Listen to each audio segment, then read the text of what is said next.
Hi, everyone. Once again, on behalf of Accu-Stats Video Productions, it's our great pleasure to welcome you to the 2017 Accu-Stats Straight Pool Invitational.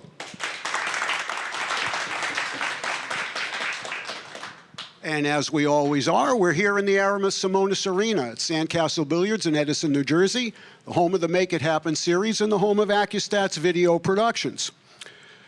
Everybody's familiar with the Make It Happen series and format by now, but just in case you're not, we assemble 6 of the greatest players in the world and invite them here to compete in a round-robin format in a multitude of disciplines over the series. And after the round-robin play is over, we have a one-match championship playoff.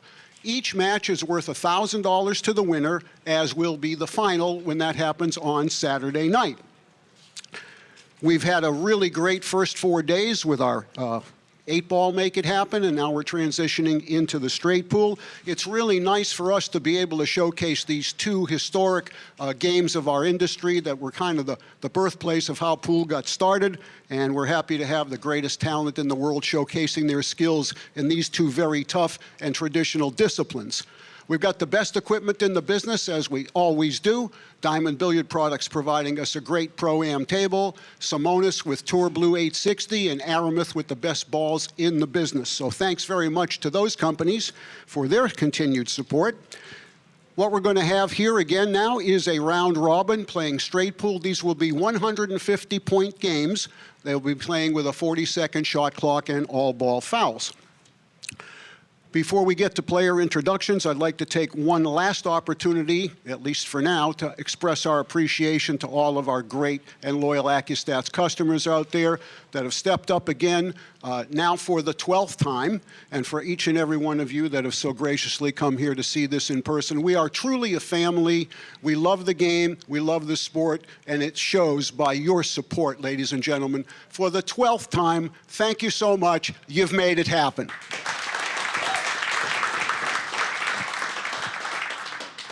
All right, well, no better way to kick things off here than with our 2 finalists from last night's 8-ball championship match.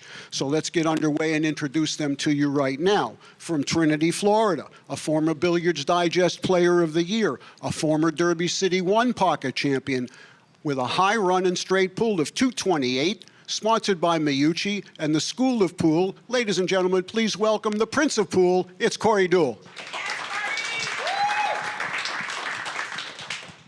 And his opponent from Glasgow, Scotland.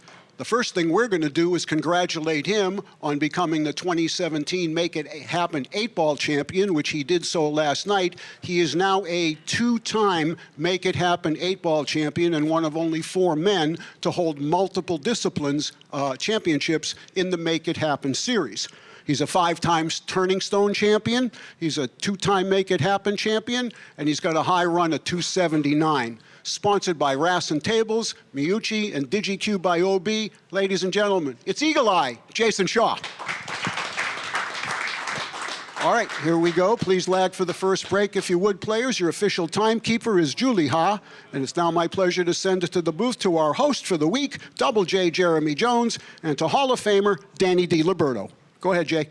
Oh, thank you again, Kenny, and welcome again, everyone, to the 2017 Make It Happen Straight Pool Invitational. We're here in Edison, New Jersey at Sandcastle Billiards. I'm Jeremy Jones, joined by Hall of Famer Danny Diliberto. How you doing, Danny? I'm doing great.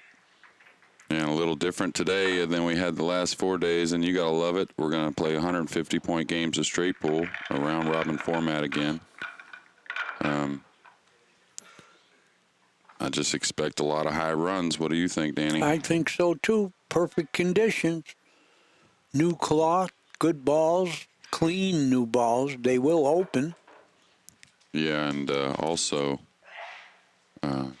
now the 5th day of these players here on this table, so they got to be pretty comfortable. Oh, they know the equipment for sure. You'll notice the break. He's going to try and chip the 2-ball coming. Couple rails catching a 3rd rail, come to the end rail. That's going to be a pretty good break. Yeah, he needs the cue ball to get a little further. No, that's okay. That's all right. Let him have the 3. Yeah, but if you're thinking about the one guy that you're a little worried about this 3-ball, this is him, right? Right. First thing you're supposed to do before you shoot a long shot is check the pile out Make sure there's no dead balls. And really one of his strong suits. That's it. Boy, he fired that in. He might have got snookered. Well, he doesn't have a clear shot. You're going to see him play some type of combination, that's for sure. The 13, I don't think he can get at. The one's in the way. So just pretty much a 9-2 combination, huh, Danny? No bargain. Yeah, but I think he's got to shoot it. He's going to just hold probably for the one ball on this side as his guaranteed. Good shot. He shoots combinations better than anybody, but like I always say, he's probably the best shot maker in the game of pool.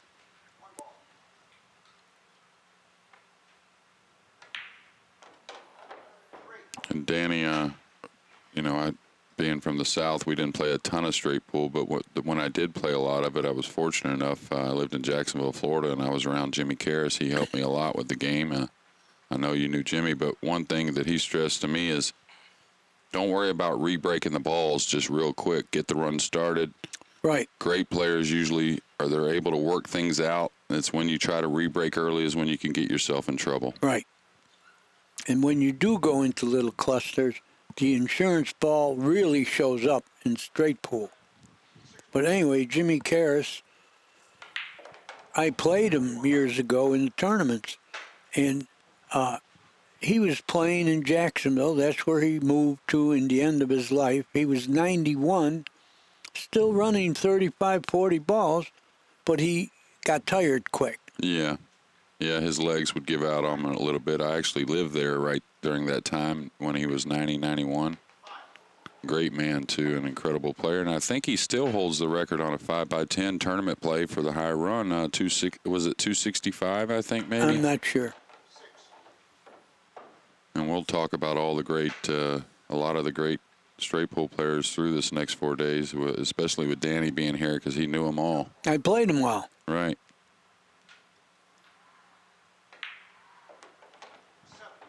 And really picking his way through the rack pretty nice here to open our event. Right. Once the balls all go, don't hit them anymore because you could only tie them up.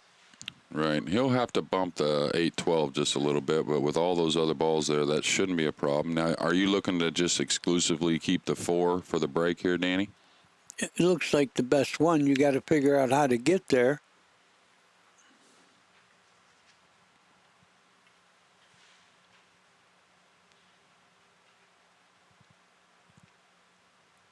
The 11's doable, too, as far as the break. It's a little higher on the rack.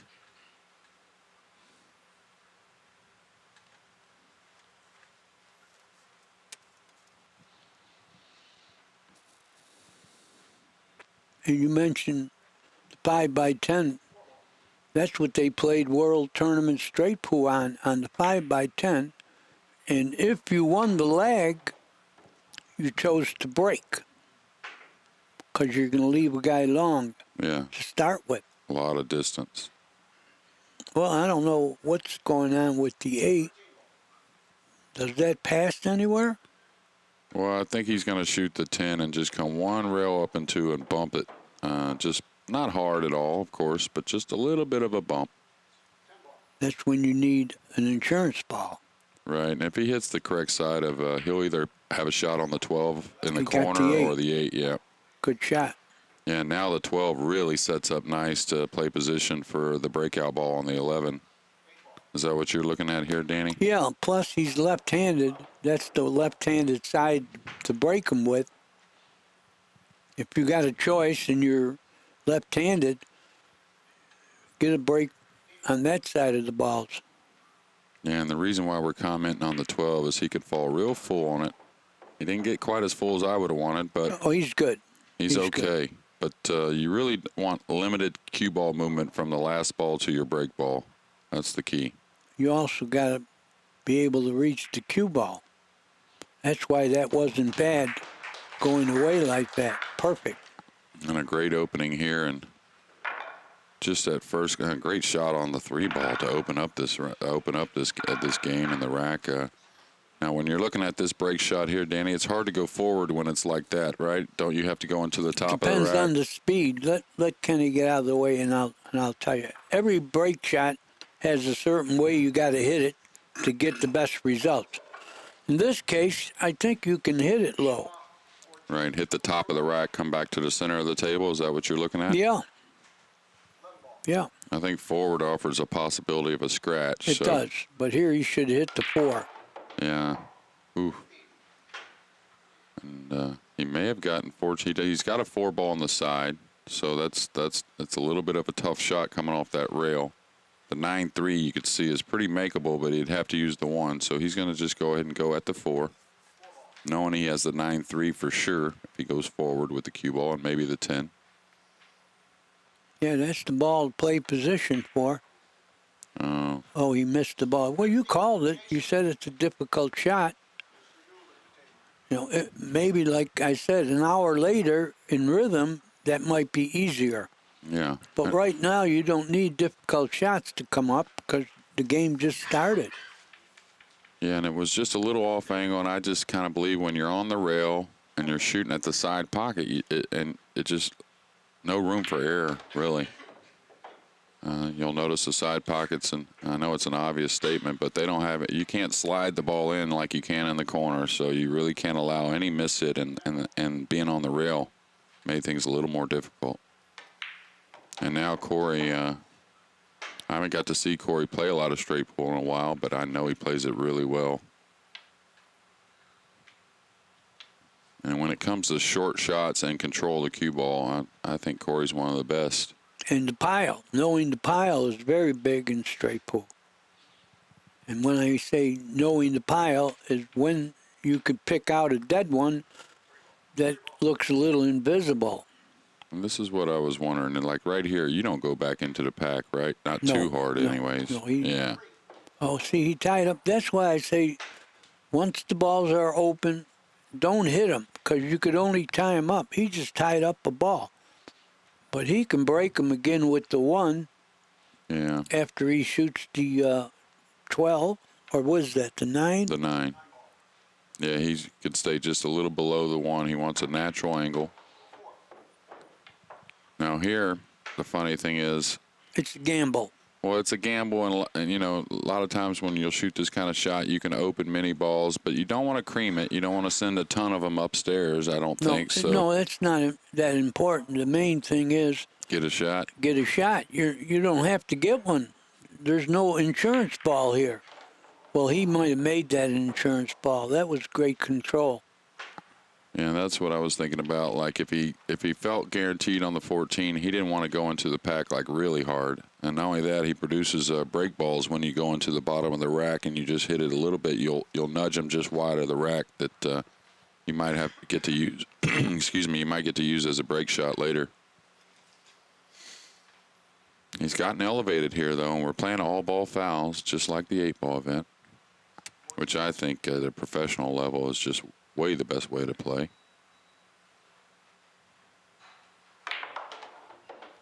He doesn't want to take a chance of getting pinned, so he went ahead and got to the center of the table there. If he could have gotten straight on the 15, that would have been nice to fall on the 12. Yeah, it looks congested, but folks, you'd be a better player if you pick around where they pass. You don't have to hit these balls anymore. But he's got the 7. He don't have to hit them. Yeah, he's going to go into the 2 to hold for those balls in the side pocket. Right. Perfect. That way, like Danny says, it looks like they're jumbled, but if he can fall short like this, he can do a lot of work to open them up. Fall on where they go. That'll get you great cue ball control.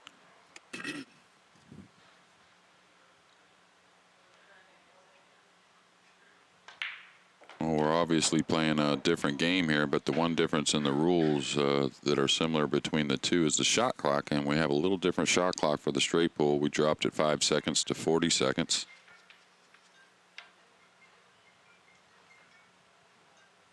And this is a repeat of last night's final, but now at 2:30 we'll have a young man by Joshua Filler taking on Dennis Ocuyo that we're all interested to see. There's a lot of big acclaims about his straight pool game. at 7 o'clock. Two guys that we know can run a bunch of balls. That would be Darren Appleton and Shane Van Boning. And then to finish tonight at 9:30, we'll have Corey back playing Joshua Filler. Well, we had a little problem with Dennis because he got sick yesterday, and he was thinking of dropping out. We would have had to replace him, but he plays straight pool, you know. He won a straight pool tournament at Derby City. Yeah, I'm really surprised he didn't just give that 15 a little bump there. I mean, I know he didn't want to bump it a bunch. He wanted to keep it as an option for a break shot, but he got himself a little funny now not being able to get at that 8, Danny. Now he's over the ball. Well, he can shoot the ball on the side and then get to the 8. Yeah, he's got a lot of angle. I wonder if he'll drop down for this deuce. He could draw it up and back. I don't know if he can just hold his ball. No, you go to the 2 here.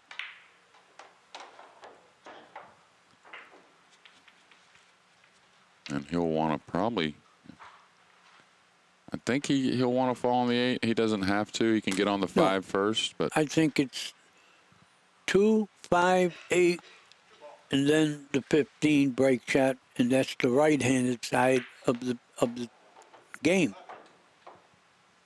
Well, he didn't get straight in on the 5. Yeah, and I liked your option. That way he doesn't have to go back and forth. It's the short side of the table, but if he had gotten a little straighter on the 5, he could just pull it back and float the 8 in and hold for a real nice break shot on the 15. So now he's going to have to play from the 8 to the 5 to the 15. So you're going to see a little more cue ball travel. And that seems like it's not a big deal, but you certainly want that ball before the break shot to be kind of short cue ball travel into position. Now you got to use your touch and your speed, and he's gotten a little thin, Danny. Not horrible though, but a little thin in my opinion. This is the right side for a right-hander, if you got a choice. Well, and he had a choice. One thing though, the cue ball is going to have a lot of movement off the top of that rack, right? I think it's going directly into it. I don't think it'll have any movement. No, it looks like to me it's going to catch the top of that, what would be 5 ball, but we'll see. Right, get out of the way, Kenny. He doesn't have to. He's thin, so he doesn't have to hit it very hard to get a lot of impact into the rack. Meaning, coming off that 15, the cue ball should have plenty of speed. I think he's got to worry a little bit about the scratch cross side. No, I don't think so. I don't think it's going much. He hit it thick. He hit it thick. Like you said, he got a little thin on it. Yeah, and that's what we talked about playing 8-ball. Anytime you're behind the ball, it's kind of a blind cut. It's something you got to get used to. Now, these guys are used to it, but if it's a little different than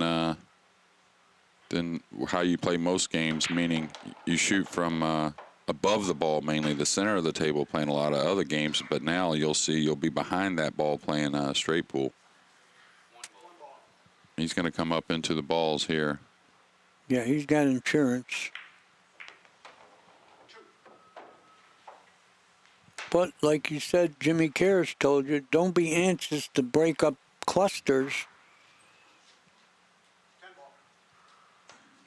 Yeah, not too early is what he... Oh, did he get there on anything here, No, Danny? He got plenty. I don't think the 3 passes the 13 either. Oh, he did get at the 11. Okay.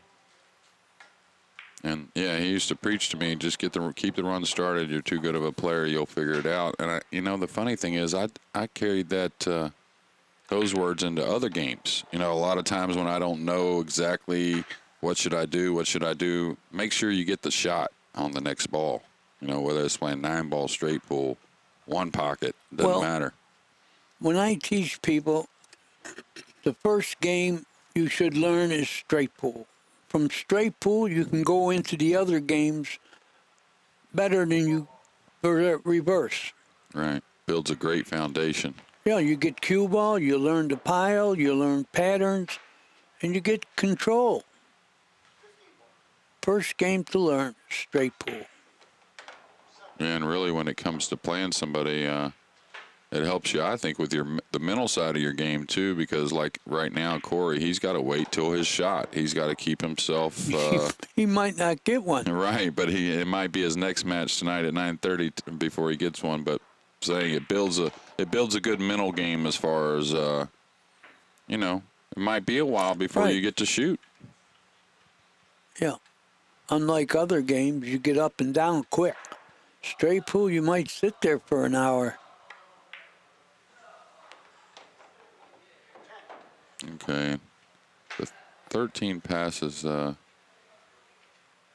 7. You probably end him. He would like to shoot those last 3 over there together, right? With the 3, Well, 13, 7 for the yeah, it break. depends on the layout. You know, there's no rule you shoot these last. Does he have the 3 in the side? Get Oh, rid of that. absolutely, absolutely. Well, shoot that. Well, I was thinking he might knock these 2 away and then use the 3 to get on the 13 real nice to get on the 7. Just because they're all over there together, and the 9 and 2 are pretty accessible, but he can certainly peel the 3 off here. And the 13 is the ball you want to fall on to get to the 7. So he's okay. I think he got straight in on the 9, draw back, get an angle on the 2 to go to the 13, or vice versa. But he got an angle here. Did he? Did he get enough, or is he going to Yeah, have to he's draw got his an ball? angle. Okay, No. if he's got an angle, that's great. And he'll stay above this ball, meaning you don't want to fall behind it. A little bit above it, you can kill the cue ball nicely. It doesn't. That's not too much of a problem for these players. So you'll notice he doesn't want to fall past the 13 at all. Right. He got pretty good, I think. He got straight in. He'll have an angle, and being left-handed, he'll reach it. Perfect for a left-hander. Yeah, and you'll notice I used to watch a lot of guys on the videos, and a couple of the guys like, you know, Rimpey and a few of them, when they broke, they didn't really try and open a whole lot of the pack. No. As you know, when the break shot's not great to where you know you're going to get a lot of the pack, just make sure you get it, 2, 3, 4 balls off the pack, and then you can re-break. Plus, your opponent might not know how to get around the balls as well as you. Oh, he's going to whack this with a high ball. Yeah, he's got no scratch really going into None. the 4 and 12, so. But he's got to get a shot. Does he have the window on the 8? No. I don't think so. I don't think he's got a window on anything. He can't get at the 1 to play the combination. The 1 doesn't go by the 6. I think he's got the 2 in the far corner. That's about it. Can he get in between the 3 and 15 for the 2? It's close. I think so. That's what he's looking at now. That might be all he's got. Now, if you're looking at no shot, Danny, what do you think about safety? Clipping the 15, maybe diving him all the way to the end rail? Yeah, well, that would be an option for sure. Okay, now not only is this a tough shot, we're playing all ball fouls. He's got a lot of balls there, not only the ones he's overs, but he can't really follow through on his stroke as much either because of the 3 and 15. So he'll adjust a little bit on his aiming, knowing he can't put the natural stroke on it he would like to, and what a great shot. Well, he's a great shooter. I expect him to make all these tough shots. Now, there's no reason to hit any balls now. Pick around where they all go. And what Danny's saying is don't try and reposition balls. Now, when you fall on someone on the low rail, you might have to bump the 14 a hair, but he's saying no big movements. Is that what you mean, Danny? Right, but you don't have to do any movements here. I think you can run them all without hitting a ball. He's got the 3, the 6, the 10 goes, and the 14 and 11 goes. That was not necessary. He didn't gamble, but that's not necessary. Well, I think what he's trying to pay attention to here is those 3 on the lower rail. He wants to get to those, that being the 10, 14, and 11. Right. Shoot the 6, the 10, 11, or 14. And that's what he's going to do after this one, I think, Danny. He's going to shoot this 6 and stop and hold for the, or he might go forward if a little. Yeah. He's fine. Notice how if he controls the cue ball, he doesn't have to hit any balls. Yeah, especially if this 14 passes. And I'm assuming, it does. I'm assuming it It does. It does. He wants to get off. He wants to get a little angle so he can get the cue ball up here. Okay.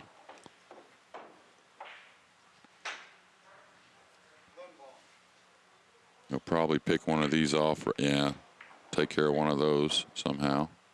He got funny, didn't he? Well, he would. Why would he hit the ball? It went somewhere. Well, he can make anything, but that's not how you play here. All the balls went. Didn't have to hit them. And I think he's looking at the 13 as the break, using the 3 to hold his ball for the last shot. But he got a little straight here, and he really needs to get at that 12. Yeah, the 5 is not sitting real good either.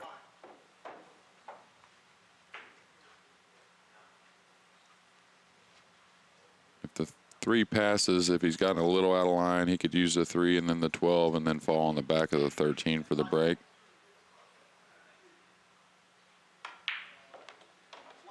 Yeah.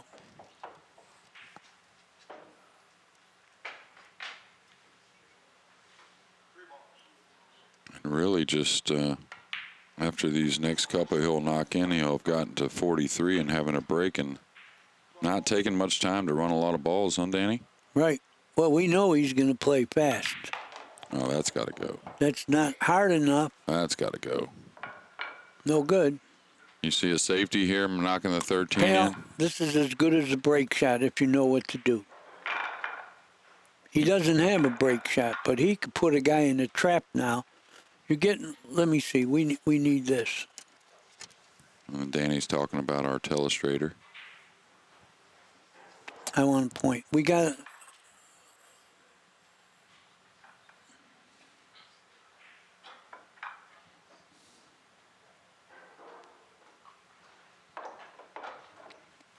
see the two. He can make this. I didn't press, but see, you don't go into the pile there. Now he's screwed. You get in line with these 2 balls, and you hit them and stick right there, and the guy has a trap. And Yeah. he just immediately took a foul. See, that's a straight pull shot he didn't know. You don't have to do what he just did. Do you fall to the bottom rail here, trying to cut him off You're on the going cut to on leave the a 8? shot. Yeah, the 2 You're goes all going the to way leave up. a shot, so. or you're going to leave a good save.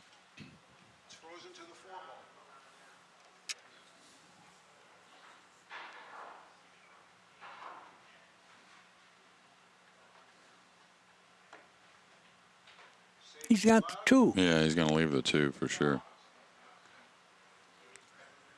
This is all because he didn't know what to do on the final ball, but this will come up again before the tournament's over, and I'll show it better. It's as good as a break shot. Now, were you saying knock the 13 in and stick him, or just knock the 13 around and stick him on the side of the balls? Yeah, you just have to stick the cue ball right there, and you cover the whole table. You got a ball on the end rail, you got a ball out in the open. You'll see the pack besides something being wired, which I don't see that. He's going to have to re-break these balls, whether that be with the 8 or the 5. Most likely with the 8, I would think. The 5's a little bit of a... It's a little... Well, he can get to the 5. This is all right. Oh, he actually got real nice.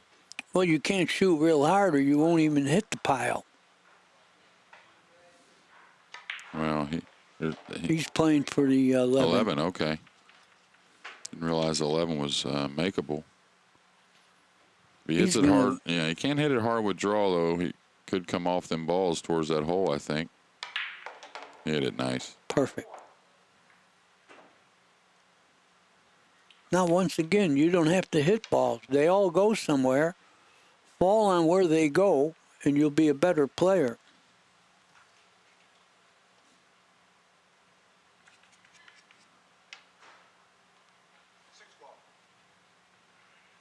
He's going to go ahead and drop down and try and take care of this 12 and 10. Good idea. Yeah, he's got Like plenty I of. said. Yeah, he's got plenty of them open, so he doesn't need to use those to go back into anything. You don't. Yeah. Takes away all the gamble. Right, and you'll see though, at some time or another, those balls on the bottom rail make it nice to come up into the rack when needed and produce not only breaking the balls open a little bit, but produces a lot of break shots, doesn't it, Danny? Yeah.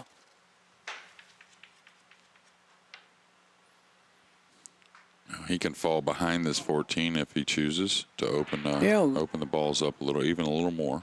Well, like I said, you don't have to hit him. Stay off the rail, though, right? Right. That's one big important thing, and not only in straight pool, but just pool period. You can make up for a little bit of a bad angle very easily when you're off the rail. See, he's hitting the balls. I don't like this. Well, that's because he fell on the rail is all. If he didn't fall on the rail, I think he would have been more like how you like it, to not really rub Well, don't anything. fall on the rail then.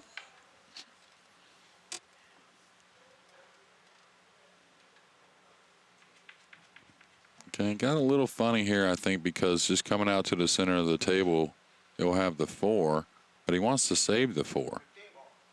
So now instead of shooting the 8, because of that, and the 15 doesn't pass the 3, if he knocks the 8 away, he's going to go ahead and shoot the 15.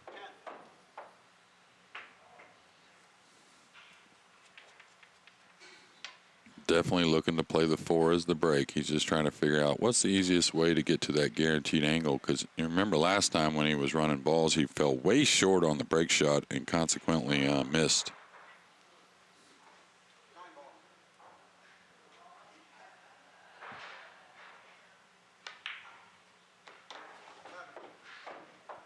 Yeah, you started to mention it. The ball before the break shot should be automatically falling on the break shot. All right, in a perfect straight pool world, that's what you're looking for. That's what you do, yeah. And then it beats your opponent. Yeah, I was taught you look for that little triangle that gives you the little stop. Yeah, To he the, doesn't have that right now. He's still going to have to control the cue ball to get to it. And then he hit that ball. And you know what? I think he got a good angle to fall on the break shot. Well, he's a little thin to hold it, I think. No, he's not going to hold it. He could hit the rail. He could bounce 6-8 inches and still have the angle. I think that's a little thin to be asking that. No, I mean, I think he could do it. really? Yeah. Looks thin. Roll it softly. Well, you don't want to hit rails now. You might not get the angle for the break shot. But he started hitting balls that went. And that's why he got a little funny now. He's drawing it and killing it and having Yeah, to he shoot. can kill it. He can kill it, Yeah, but he's going up table. He's going to have to shoot the 4 from a little Oh. distance. which is not straight pool. Yeah, a little distance. How about a lot of distance? Well, he's not happy with it, but I kind of agree that I just didn't see him being able to hit it soft enough and hold that angle. Oh, yeah, once he got there, he had a little problem. But he only had the problem because he started hitting balls that go. Right. Now here, since you're so much further, do you say to yourself, hey, I think it's best just to hit the ball a little lighter than normal and just try and get a few open and don't sacrifice trying to miss this ball? Right, you're going to get a few open going forward and hitting the 7. You don't have to hit it hard, but I think he is. No, good enough. That's what I was going to say. Watch out for the scratch. Anytime you're running down the side of the rack, that scratch is really available.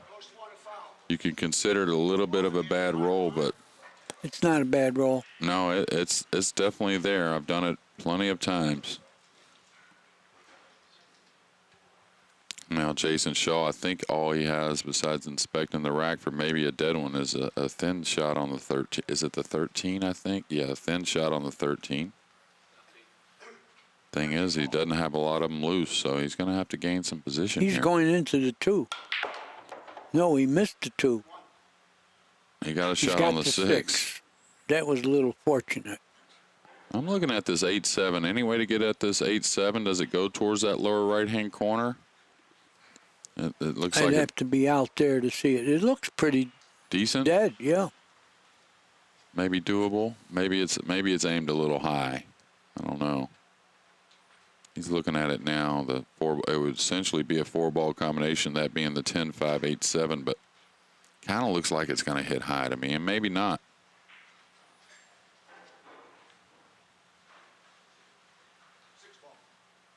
If he has a little angle, he may be able to draw into the 9-14. He's going to whack him. Yeah, what a stroke. What a stroke. He does have a powerful stroke.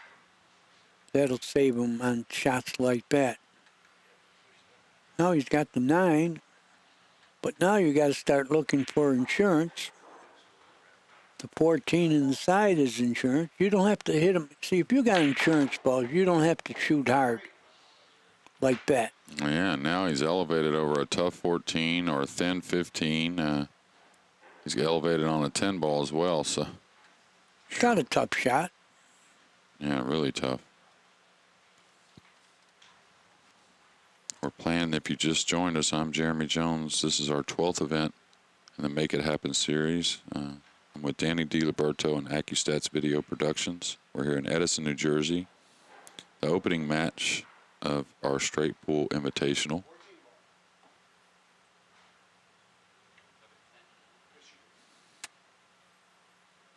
These players do have one extension with a 40-second shot clock.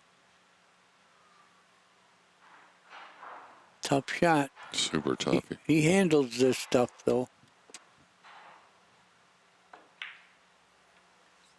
It's going to need a little slide. Great shot.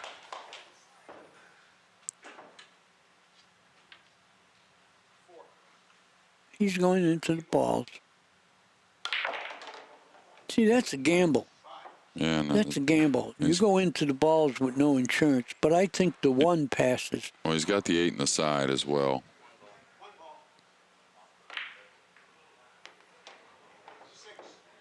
But you see what could go wrong when you hit the pile without insurance?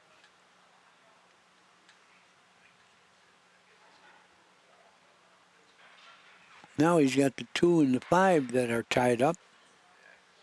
And I think he'll be able to get at those, but he's got to start looking for a break as well.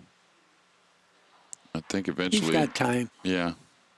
He can cheat. He can cheat this 7 a little and just edge it over on the 11 and shoot the 11 and go into the 5-2 just subtly and have the 12 there.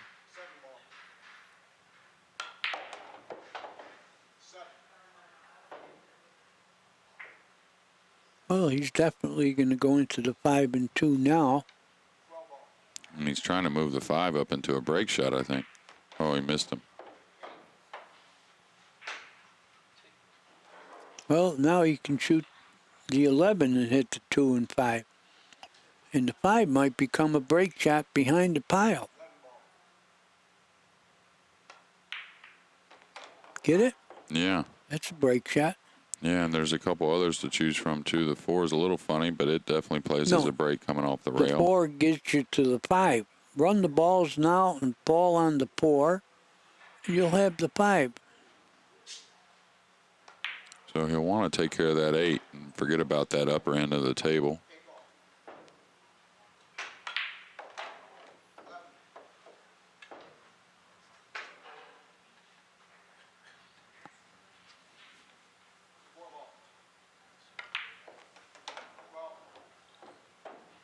Well, the 8 will get you to the 5 also.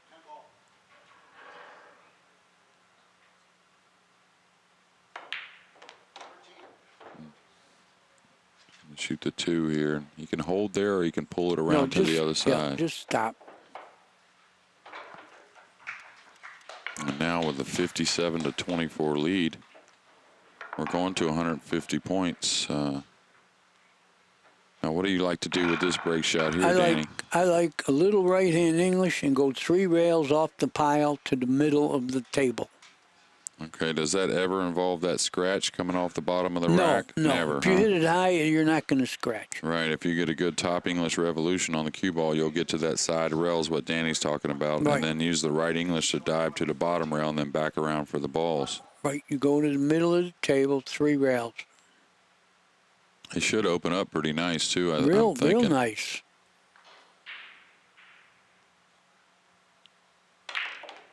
Oh. He did it, but not good enough. That was the path, but he's got the 10, he's got the 8. No bargains, but he's got them. Yeah, I'm not sure if he can get at that 10, though, Danny, looking, because I think he would shoot that one just because he's so close to it. He's got a long 8 ball up in the corner. Oh, maybe he does have the 10. Yeah, he does. If he has the 10, that's the one I like just because you're so much closer. Well, he's not sure yet. Now he wants to shoot the 8. I like 10 because you got position off the 10. Big shot here. And he's missed it. That's why he should have shot the 10. Yeah, I'm still not 100% he could get to the 10. I think he looked at it like, oh, I want it, but it's just not there, and Well, he We'll didn't see. like the control off the 10. The 8 had better control, but a tougher shot.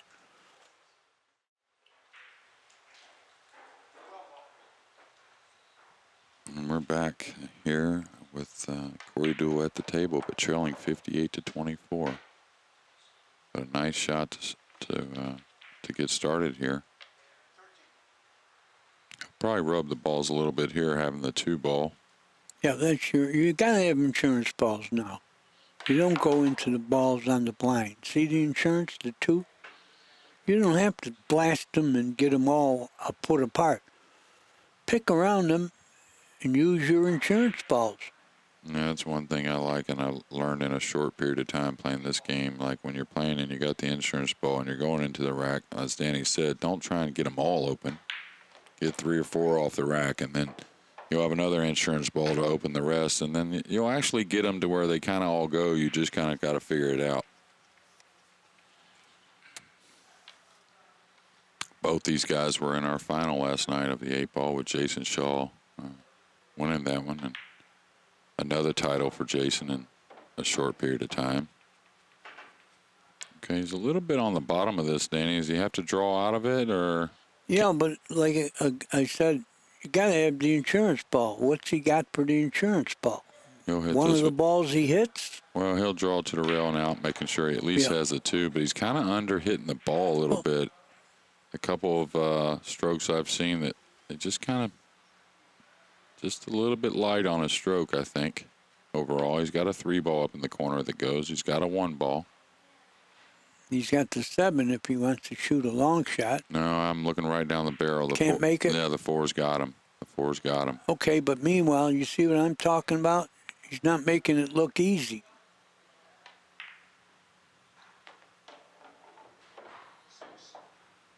Okay, now they're open to where, like Danny is talking about, he really shouldn't have to bump much from here. He's got a 6 ball for the break. It's a little high on the rack, but it's doable. If you get the right angle, it's doable. Right.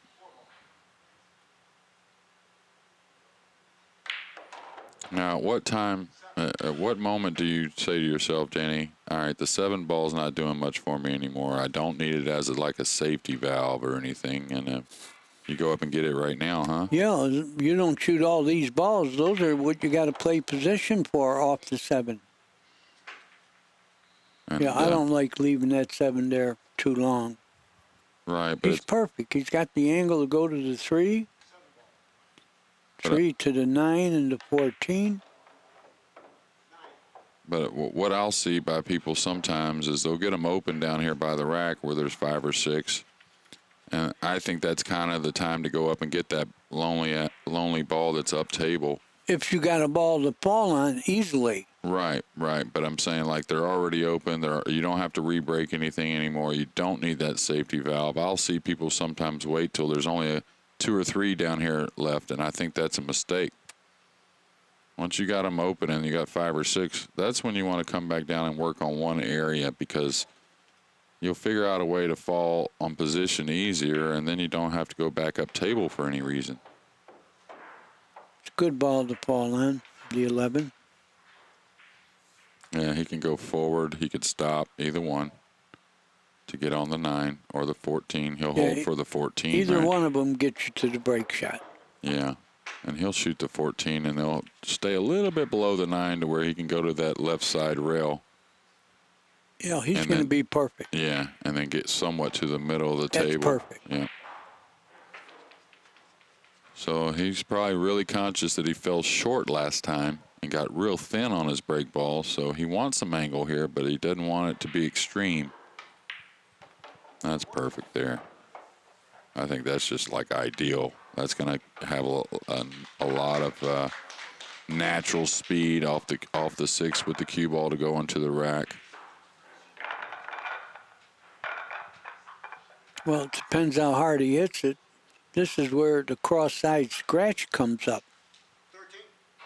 Yes. I don't like hitting this hard. Yeah, especially if you apply just a little bit of outside English, huh? You'll come off the rack, off that rail, and dive back towards that side pocket Well, the friction of cutting the ball puts the English on. that you need to scratch on, huh? Right. See, this I wouldn't hit hard. You're going to get a shot. It's not a 9-ball rack. No, and he's hitting the 7 real full. So, like Danny said, he'll get enough explosion on the rack to where he doesn't have to hit him hard. He just wants to come off that 7 and go to that side rail and a little bit out. Well, that's there. He's going to glance.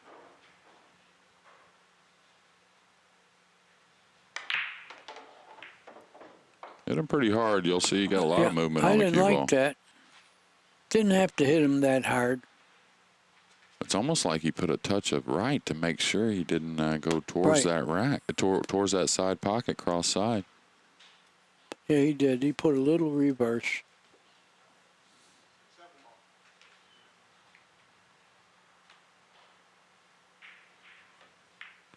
And Kenny and Cosmo during the they did a great job during the A-ball, but they really have their hands full and doing a lot of work during the straight pool because we're playing all ball fouls. So constantly the players will be shooting right next to balls, over balls, beside balls. So All the time.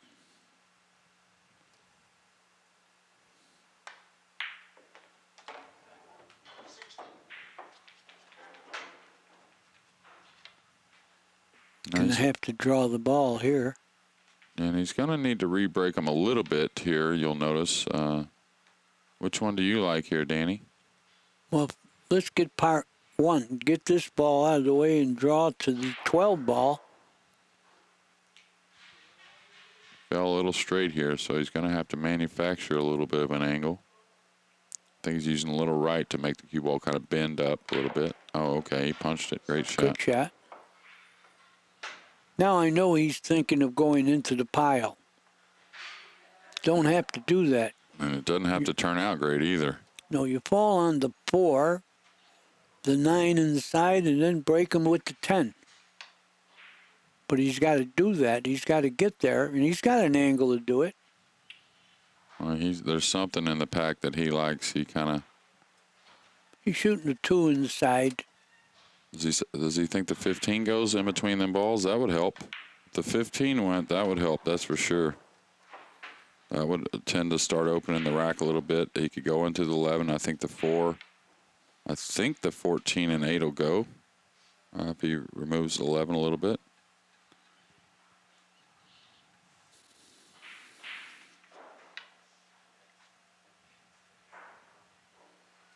You shooting a combination?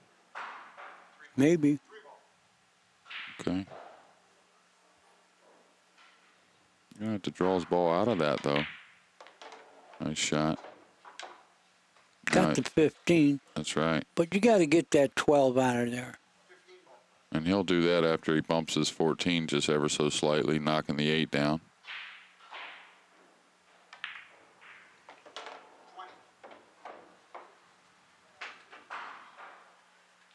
And I think he's looking to use that 9-10 last, like the 11-9-10 maybe last for Way the... to 4 sitting. So he'll knock the 8 in and take care of the 114 in the opposite corner after this. I'm assuming, anyways. If things change. Yeah, that's what he's doing. Yeah, things can't change. Oh, he's coming back for the 4 now. I don't think you're supposed to. That's surprising. Is the combination dead or something on the 14-1? I don't think so. No, I don't like this. Yeah, I think he should have really taken care of that 14-1, and then he's really just working on one half of the table. Yeah, he's supposed to leave the 4 and the 9 to get to the 10. Now he's got to do something else. And he's falling a little straight here to where it looks like he's either got to take away the 9 or the 10 or draw back for the 11, and he's got to get a good angle to drop back on that 14-1. Okay, he's going to use the 1 rail angle code going up the table and all the way back down. And the one good thing about this is he doesn't have to be perfect because just like we talked about in 8-ball, he's got choices. So as long as the speed's decent, he should be okay either falling on the 14 or the 1.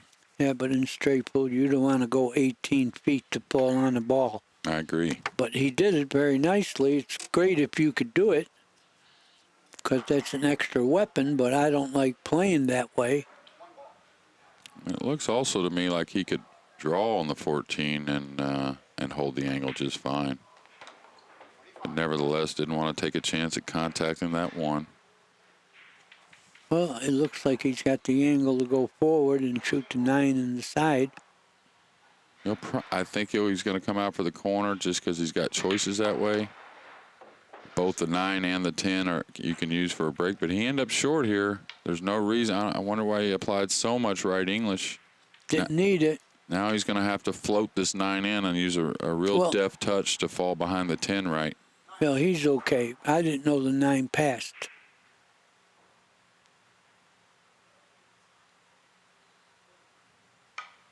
Great shot. Great shot. Good control. He made that look easy, killing the cue ball. And this is the one that Jimmy would always tell me, you got to develop that nice high English stroke to drive right through the rack. Otherwise, you could stick. You're right. You're not going to hit center ball, or you will stick. You know he's going to hit it with a high ball and with speed. Right, but keep those revolutions on the cue ball. That way, it still has top English on it after it hits the initial contact on the rack. Right, but I don't know if he's going to glance like that. I know what you're talking about. I think when Kenny gets out of the way. Is he catching a little more of the top of the rack than I'm thinking? He's hitting the 13. Yeah, he's hitting it in the middle. I mean, this is where he needs a good stroke with the high ball. Right. And I love that shot. I love seeing it when it's struck well. The cue ball just continues with that high English and just goes right on through the balls. And I got to believe, compared to yesteryear, that with the equipment today, it's easier to get through the rack as well. With the Simonis cloth. He's going to stroke this, but he's going directly into the pile, so I don't think he could glance and scratch. But he looks like he's hitting the cue ball low. No, he's hitting high enough. Okay, he elected another way, really trying to solely play for those top balls coming off the rack for the side pocket. He's got the 2. And I think he knew that was coming, Danny, the way he hit it. I'm glad he hit it that speed. Really kind of textbook, huh? Right.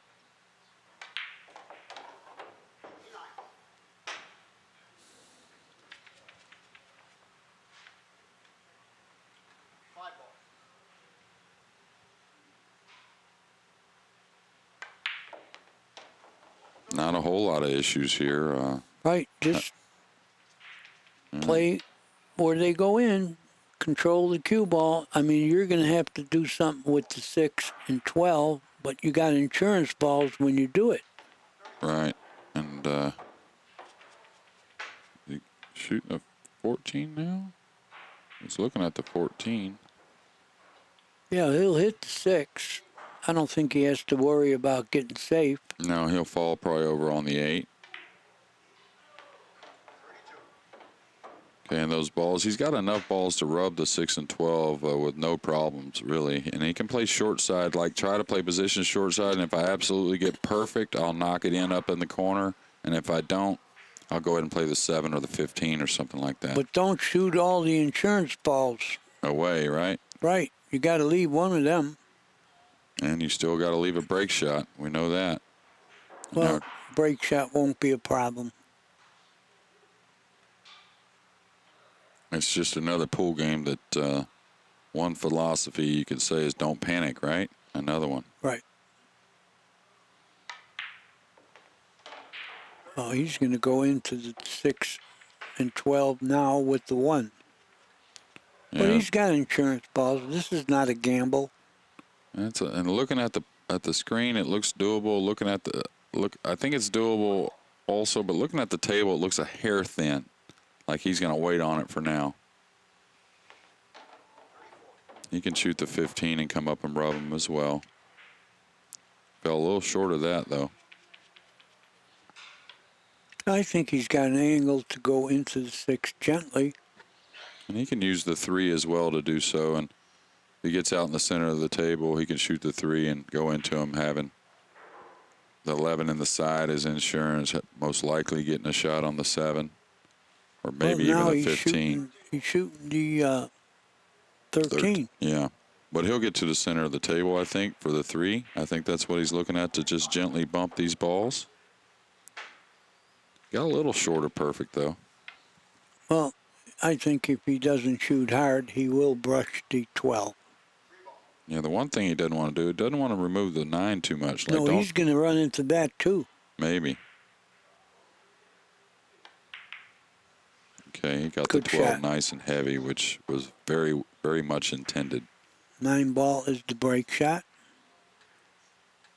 And doesn't have an automatic to get on that 9, so he's going to have to think this through on how to get up just a little bit on top of the 9 for the cut and letting the cue ball go into the rack.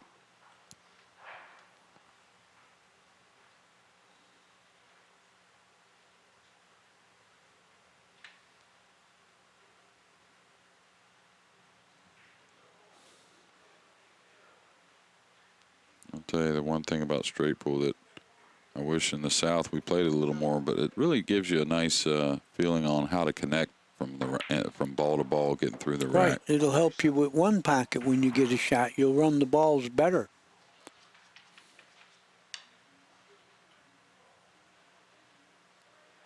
See, this is a little funny. I mean, when you get to this point and you can't call what he's going to do, it's funny.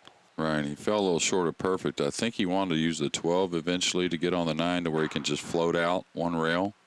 Right. So he's going to shoot this 11, try and get pretty straight on the 15, and then he can just hold his ball with a little top left, floating out just beyond the 9 for the break. Yeah. Now he's got to shoot the ball, this 11 with a little inside, and that's what I've seen so far when Corey, it's just a little underhit has been not totally detrimental, but it's just been a little bit getting him out of line. Like right there, he would have definitely not had to put this inside English on it. I still think he's okay, though. Well, you know the 15 isn't as good as the 12 to fall on the 9 with, but he got a little funny. I think it's still worth putting a lot of inside and trying to drop down for the 15. He didn't get there. And again, it's been ending up short has been the problem. And now Corey out to a 63-58 lead. We're playing to 150. This is our opening match of the Make It Happen Straight Pool Invitational. The same 6 players that we had in the 8-ball. Not going to be happy, though, that he had to use this 15 rather than the 12. And we'll see if he recognizes he's hitting the ball a little bit. Again. No, he's okay. Okay. He's okay. He's all right. He would have liked to have had a hair more, I think, but he's still okay. This one, you brush off the pile and you go 2 rails out to the middle of the table. You don't mean with draw top them. inside, you mean? Yeah, a little bit of left, but it will get that. So that's not flirting with that scratch in the corner that he There's had no earlier. scratch. Okay. If he hits a high ball, he's going to glance the pile, not full enough to scratch. He doesn't have to scratch. But if he draws the ball, he's going to be way upstream. But you got to have high ball. If you have a little center to it, then you could scratch. Well, he's going to draw the ball. He's just trying to push a few He's out going for to that have a side long pocket. shot. He's going to have a long shot. Yeah, I didn't like that, but he's got the 10. He's got a long 7 ball as well. The 10's got a little angle, so he may be going into this 2 ball, but I wouldn't worry about that too much, No, right? he's got other shots. Yeah. I don't think he'll get safe here. Just as long as you don't get to the back of the 2 and kick it up. If you just brush it, you should still be okay. Yeah, like so. You're always going to have the 7 in the corner if you don't produce on the 4.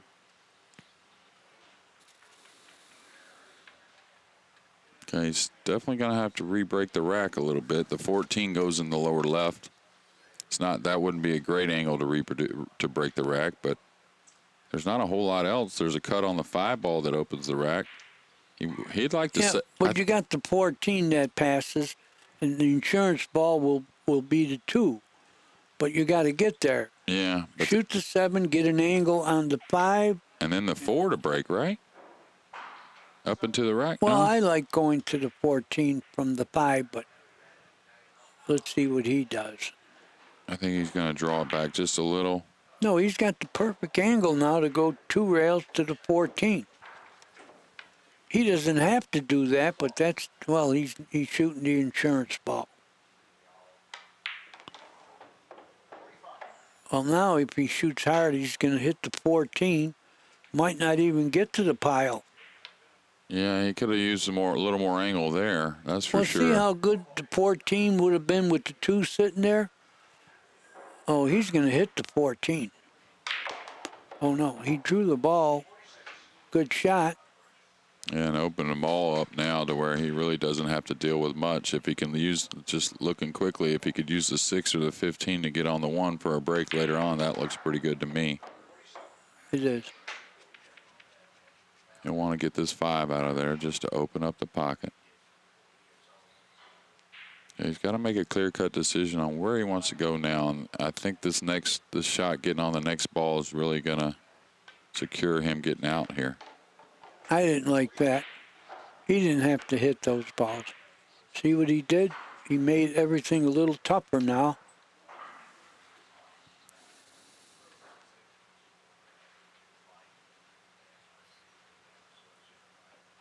And he might have to use the 15 to get on this 14 ball now. Which he kind of wanted to save the 15, I believe. Yeah, he's got the 15 to fall on the 1, but get the other balls out of there.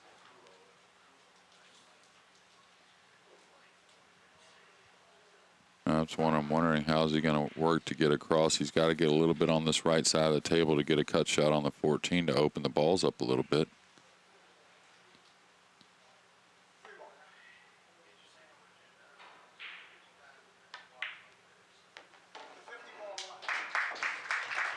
And he got on nothing besides the 6 in the corner here, it looks like.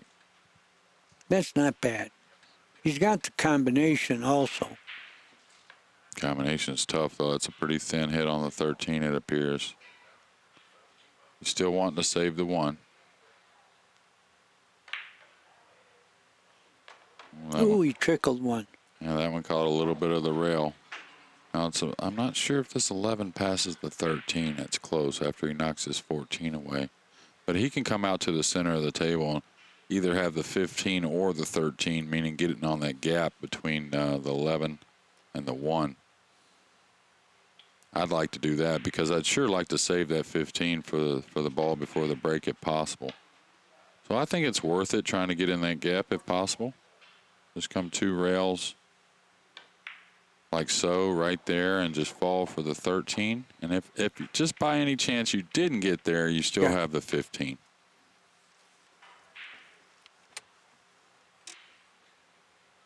And you'll notice how he didn't try to come in tight position. He went ahead and went a little longer. When you come a little broader, usually you have a lot more room to fall on gaps. And this is another spot to have an insurance ball when you're playing tricky position like he just did.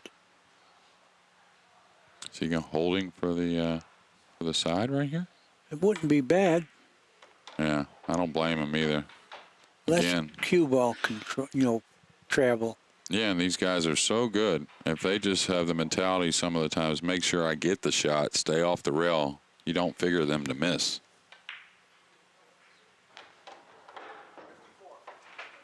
Okay, pretty good shooting overall, getting through the rack. He had to re-break a couple times, a couple tricky position shots, and really making Jayson's last miss very penal.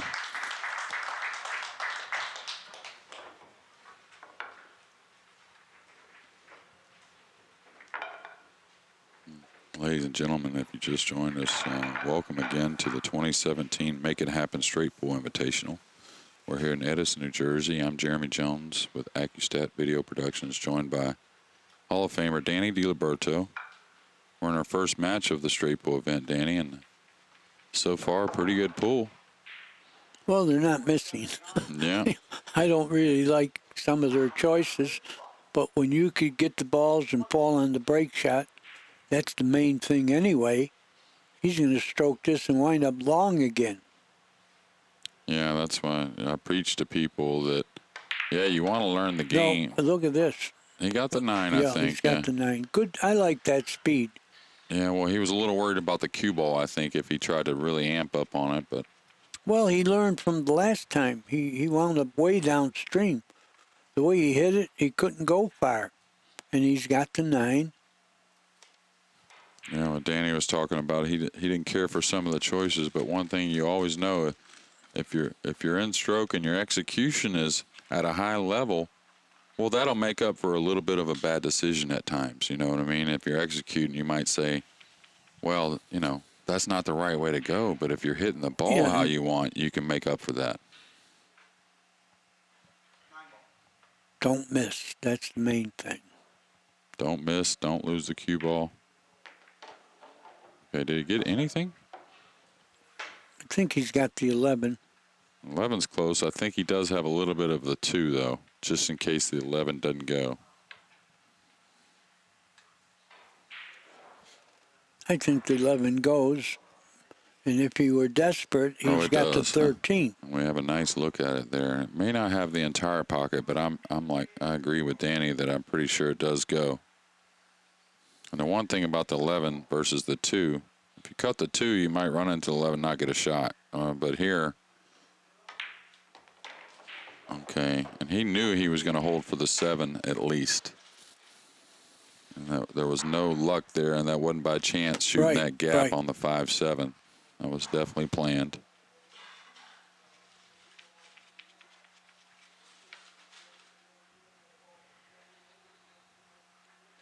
Yeah, the thing about playing insurance balls accurately is you don't have to shoot hard to go into the balls. You don't lose the cue ball.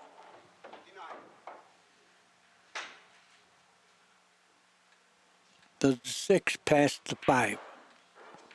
It's close. It's close. Because that's where I would go to now. Makes everything easy. He's got a break shot with the 12.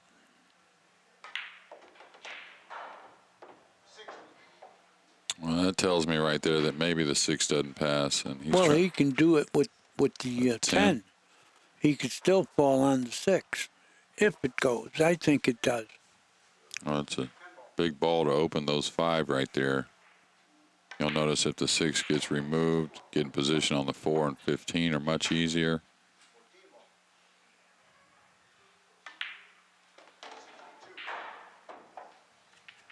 Okay. He's going to shoot the break shot now? Yeah, it looks like he's looking at the 4 ball. Well, if it goes, it's a good one to shoot. Yeah.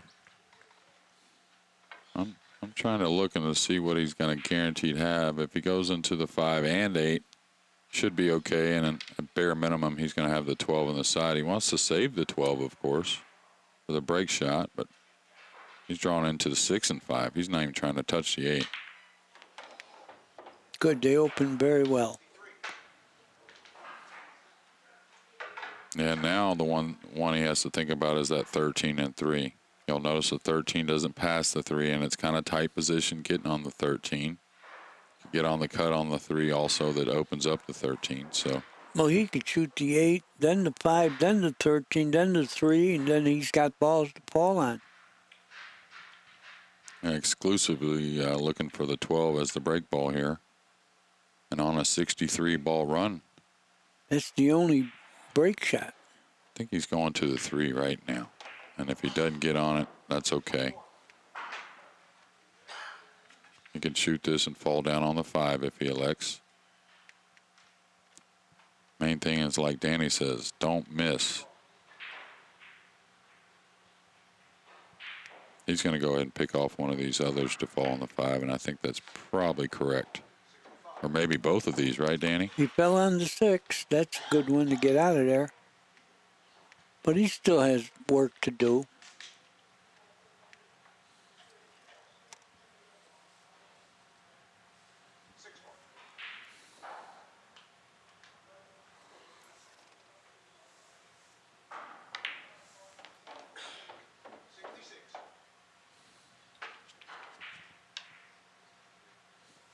And again, a little bit of an underhit, huh, Danny? I think he would have liked to have gotten on the 8 to shoot the 5 and then fall No, for no, he got the 8 to go one rail go now. across. Yeah, but you got to get good, or you're not going to fall on the break shot. No, that's what I meant as far as I thought maybe if he had gotten better on the 8, the 5 getting to the 13 was a little more guaranteed to get that angle you need. Like here again, a little short. It is, but I think he can kill it. But a little short has been the issue Yeah, so far very. for Corey, that's for sure. Just a little bit of an underhit here in our opening match. But he's been able to improvise. And he can kill his ball throwing this and pinching it with the low outside. He's looking at going 2 rails back and forth and really sacrificing a lot of distance on this break tough shot. speed to do. I like that stroke better. Yeah, he got good.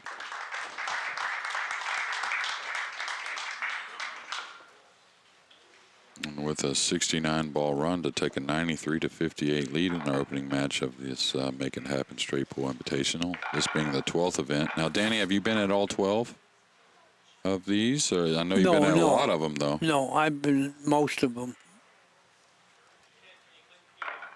I can't tell you which ones I missed. I always like coming here.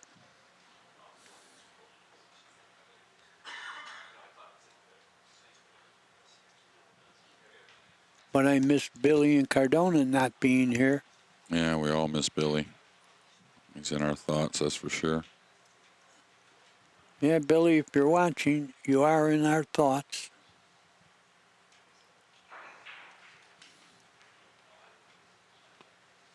I'm sure we'll see Billy out on the pool scene again before too long with a few events coming up. He'll be at Derby City. Yeah, he loves that Derby. Because there's one pocket.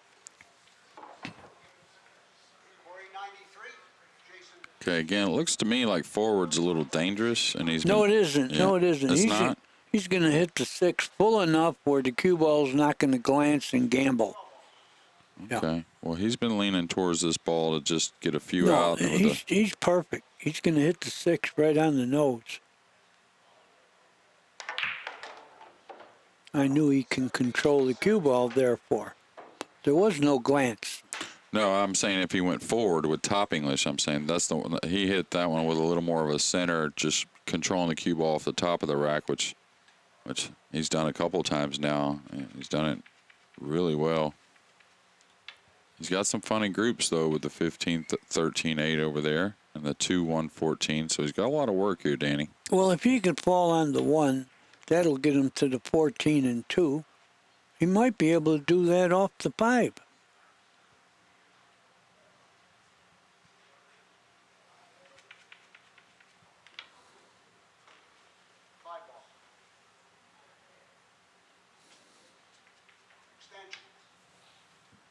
No, he's not going to do it. Why not? I don't know why.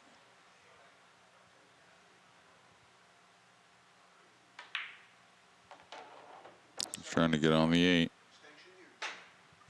Tougher to get on the 1 now from that. He could have got the 1 out of there already. Yeah, if he gets on the 1, though, it's going to be a little thin, so the cue ball is going to have a little travel. Well, he's going to have trouble getting on the 1 because the 5 is in the way.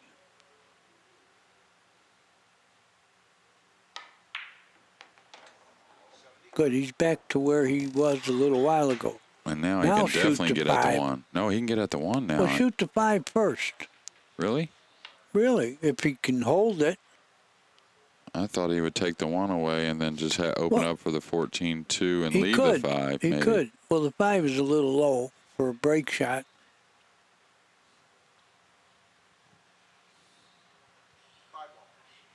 Does this have something to do with the 13? Is that why he's shooting this? Because he wants to bump that 13 open and still have the 1? Yeah, now get the 1 and 14 and 2 out of there. Yeah, but he still really doesn't have much of a ball. He may have to try and use the 14 or 2 to re-break those 5 balls right in the rack there. He could do it with the 14. Roll the 1 in. You should have an angle on the 14 to go into the 3.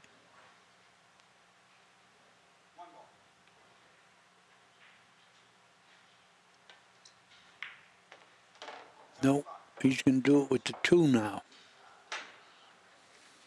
doesn't have a lot of angle on the 2 either, so we'll Well, see. not now. I mean, after the 14, he'll have an angle.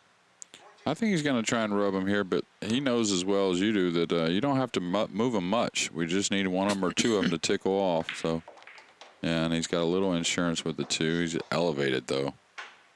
I don't think he wanted the full hit there. He wanted a little more of a glancing blow where the cue ball would get free. Big shot here, though. Tough. This is where you could get a skid, a little elevated, and you can't hit it that You hard. could miss, too. Oh, absolutely. But he didn't miss, but he's going a mile away. He's got the 10. He's got a few balls. Yeah, he's got to think about break, but if he can get on the 11 with an angle, he can rub them open, or he could fall behind them and open them, meaning by shooting them up in the corners or the side. The 4 goes in the side as well.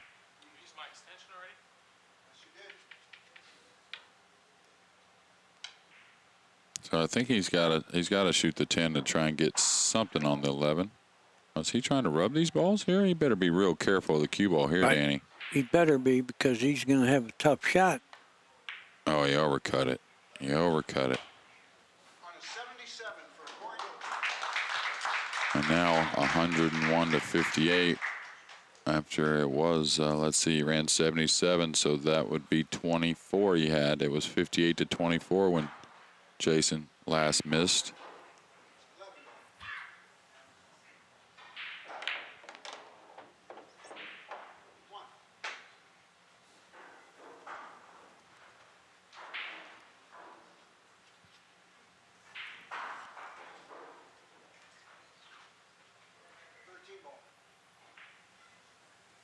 Okay, he's shooting this 13s. Oh, he's going into these? Yeah, wow, he almost didn't get a shot. Yeah, he could have not. I thought he would just hold below and shoot the 4 and I'm bump them not sure balls. if he's got a shot. He's got a bank, but tell you what, this is going to be a big mistake if he leaves here on a miss.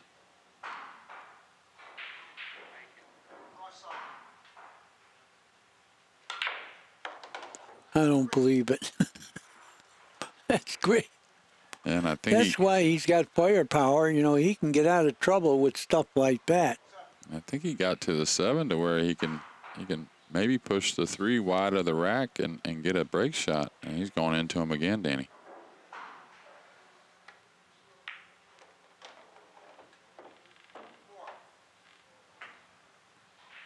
Oh, he's got the 4. He's going to hit the 7, but he can't roll it.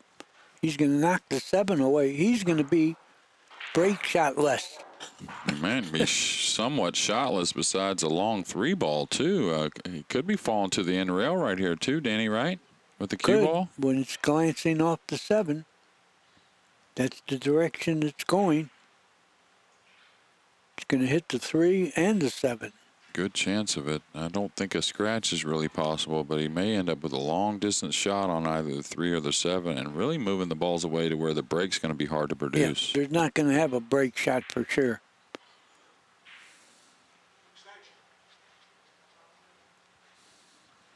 Danny had talked about it, last night. We have a little bit of the boxer and a little bit of the puncher.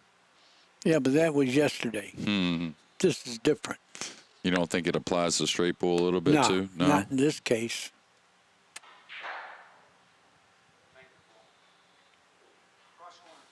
He's banking it. Oh, wow. boy. Wow. And now is that for just holding position more? He's He missed didn't it. make it. 2 banks and 1 rack of straight pool. You don't figure to do too well. Look what he left, the 3. Yeah, he left a long distance on the 3 that just also is going to leave long distance back on the 4 and 7 if he does make the 3. The 4 is in the rack, so that's definitely not going to be a break shot. You got the 7 that's possible to leave a break shot, but super tough situation here, Danny. What do? You just... I don't know. It's possible to just shoot the 3 and say safe. Try to put him on the end rail. He's whacking it. He's cutting it. And I don't blame him, really. I think if he gets on the 3, if he makes this, he should get a shot on the 3. He may scratch. Oh, he got a shot on the 3. And he's got an angle on the 7 if he makes this. And to hold the angle, though, he's got a dead slow roll this ball, it looks like. Well, that's what I like about diamond tables. You could roll this and it'll hug the rail. It'll have the angle. Wow, what a great hit there. Right. Great shot. Wow.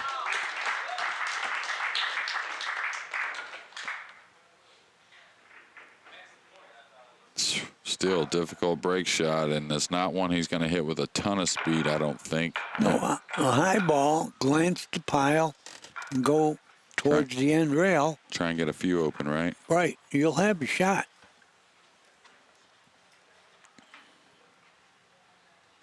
Of course, if he shoots it hard, it's missable. It's missable now, but, you know, the softer you shoot, the bigger the pocket is. He's going to glance the pile. Is he drawing the ball? I like going forward. Yeah, well, drawing the ball is adding speed. And he's just kind of punching to the racket. See, that would have been easier, like I said. With a high ball, brush the pile, you would have still had the 8. Yeah, I tend to agree with you there that I kind of believe going forward off the rack. And not only that, it just becomes making the ball much easier, right? Right. Okay, he's thin on the 9. He likes to wind up and shoot.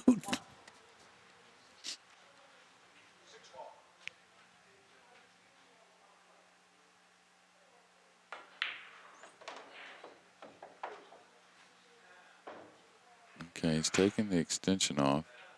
And I think that has to do with just because the playing straight pool, you don't have as much cue ball movement up and down the table. It's a lot of shorter shots.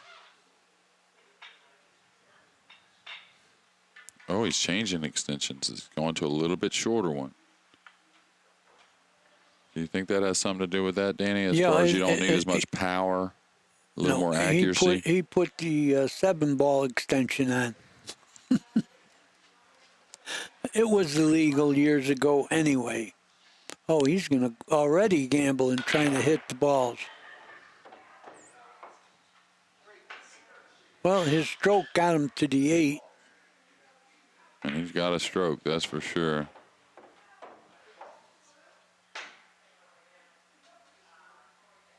Trying to see, well, can I get stuck up going into these balls? With the 3 there, you would figure it was hard to do.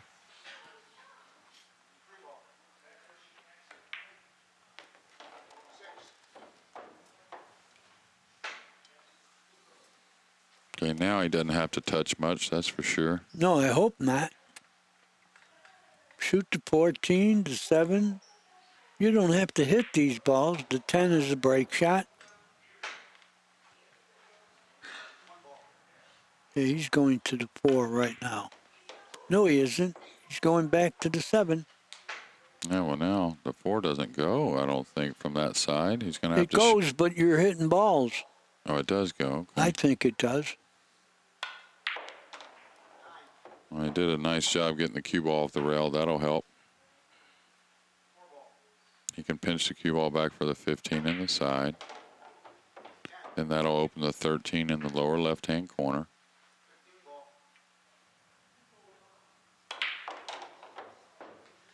Okay, he must not have been able to hold that angle for the 13 to the left-hand corner. I think he could have, but he didn't want to. He likes shooting. Is he going 3 rails here? He's got to hit it. That one needs to go. That one needs to go, Danny. He's going to use the 12 now as the break.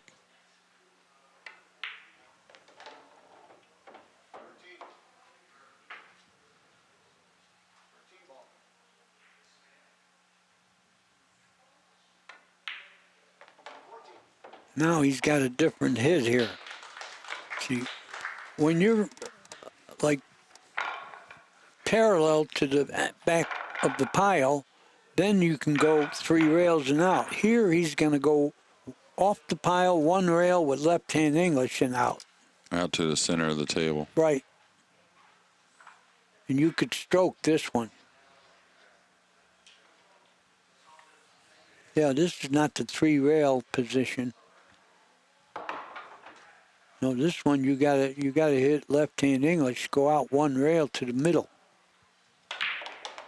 No, he went 3 rails again. He's got 3 of them upstairs, the upper half of the table. He's got a shot. Does a 7 go to where he can re-break? Right. He does have that. Got to watch out for the all-ball fouls here now.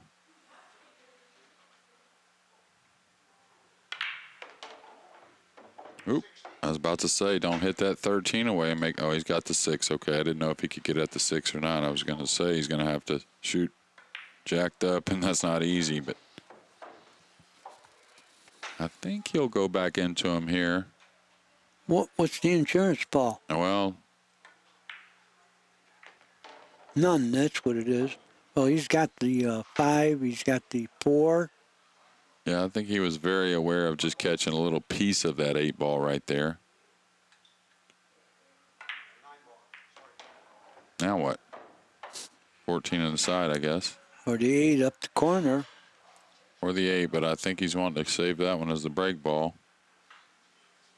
Oh, he's shooting the 11. I don't blame him. If he can knock this one down, he can save 5 of them down here to reproduce, and he can get the ones up the table. Well, he didn't get on any of them up the table, so. He needs to go ahead and get the 13, 10, 1, and 2 out of play, meaning so I think he'll come backwards here to try and get position on the 1 or 13.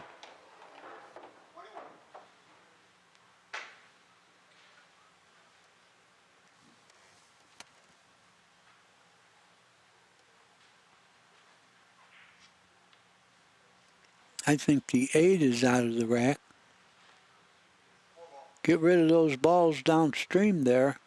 Yeah, I'm really surprised he's taking his time on No, that. look, he's shooting all the balls down here. You got to get those balls out of there. 10, 2.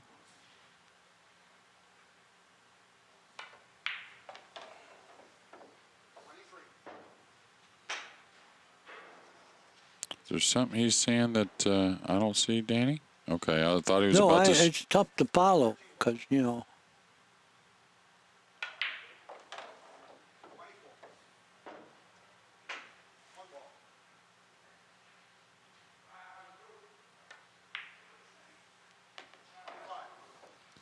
Okay, now he should come all the way down, I think, for the 5. Yeah, but don't get straight. Right, can't afford to get straight in. He was very aware of that. So He's getting straight. Oh, he's got a little angle. With his stroke, it creates more.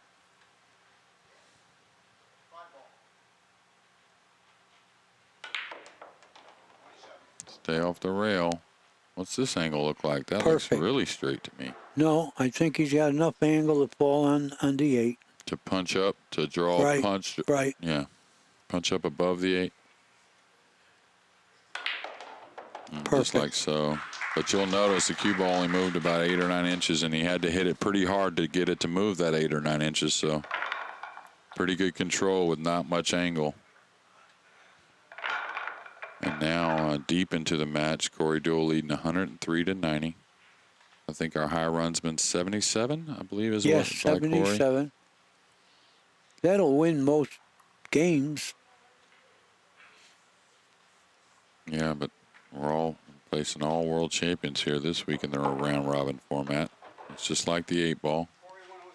We'll have 15 matches around robin, and then conclude with a final match. You know what he's going to do here? He's just going to hit it hard. Get it? Yeah. Look at this. He might not have much. Well, he's got the 10 and 14. He's got the 3 in the side as well, if he didn't want to shoot a long distance shot.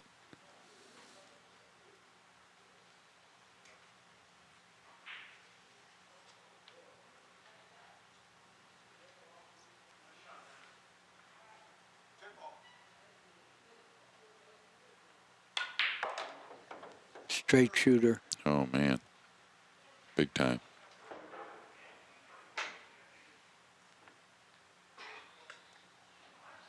Big time. And if you're not missing, you're not losing your turn. So no matter if it looks a little hairy getting through the rack, if he keeps knocking them in, it really doesn't matter, huh, Danny? Doesn't matter.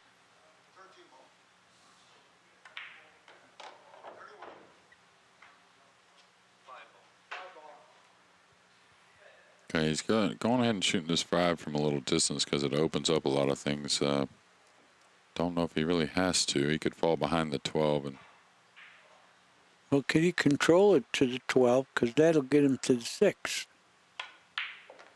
Nope. Got the 2.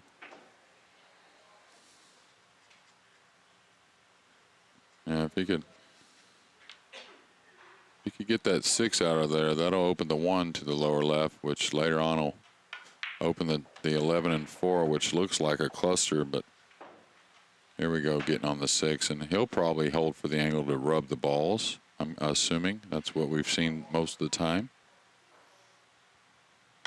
He could play position to just get through the rack totally clean if he wanted. I think it's all there to do. I don't think you have to really reopen much. I would like to, yeah, get the 2 out of there also.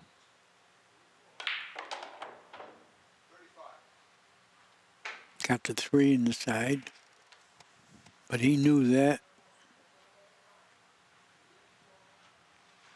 Doesn't have a great break shot. The 9 is pretty high.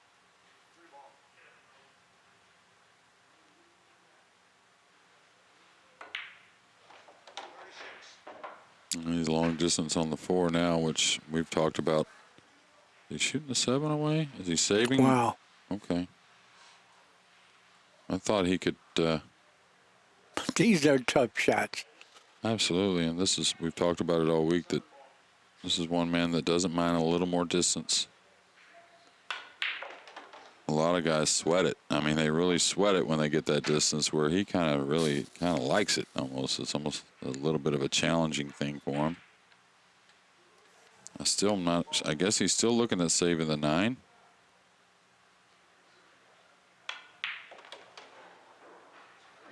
I wouldn't Where's be this? The 6, and the 6 goes. He'll spin to the other side of the 1 and the 11, probably taking the 4 away and then using the 1 and 11 to get on the 9 as well as he can. Like Danny talked about, the 9's a little high, so he's not going to probably be able to get a big break on the rack. You don't need it. You know, it's not 9-ball. You only have to brush the rack and get a few open and go from there. I like playing that way because I feel like my opponent will have more trouble with the rack if they're not all spread out. Yeah, if something goes wrong for you is what you're saying. Yeah. It gives you a little protection. Yeah. He's falling short here as far as. Well, he's going to try to get to the middle. Yeah, he's going to be long distance, though. Well, not too bad. And he's pretty shallow on the angle, though, so the cue ball is not going to have a whole lot of natural speed coming off the 9. And now regaining the lead after having a decent little lead to open the match, and then Corey with a nice run of 77, stretching his lead out to, I think he had about a 40 ball lead. But now Jayson coming back. Yeah, he's run 42, so to get a 1-point Now lead. you got to brush the pile and fall down like that. Yeah. That's how to do it there. He's got to get an angle, though, Danny. No, he doesn't. We're going to see some safety play now.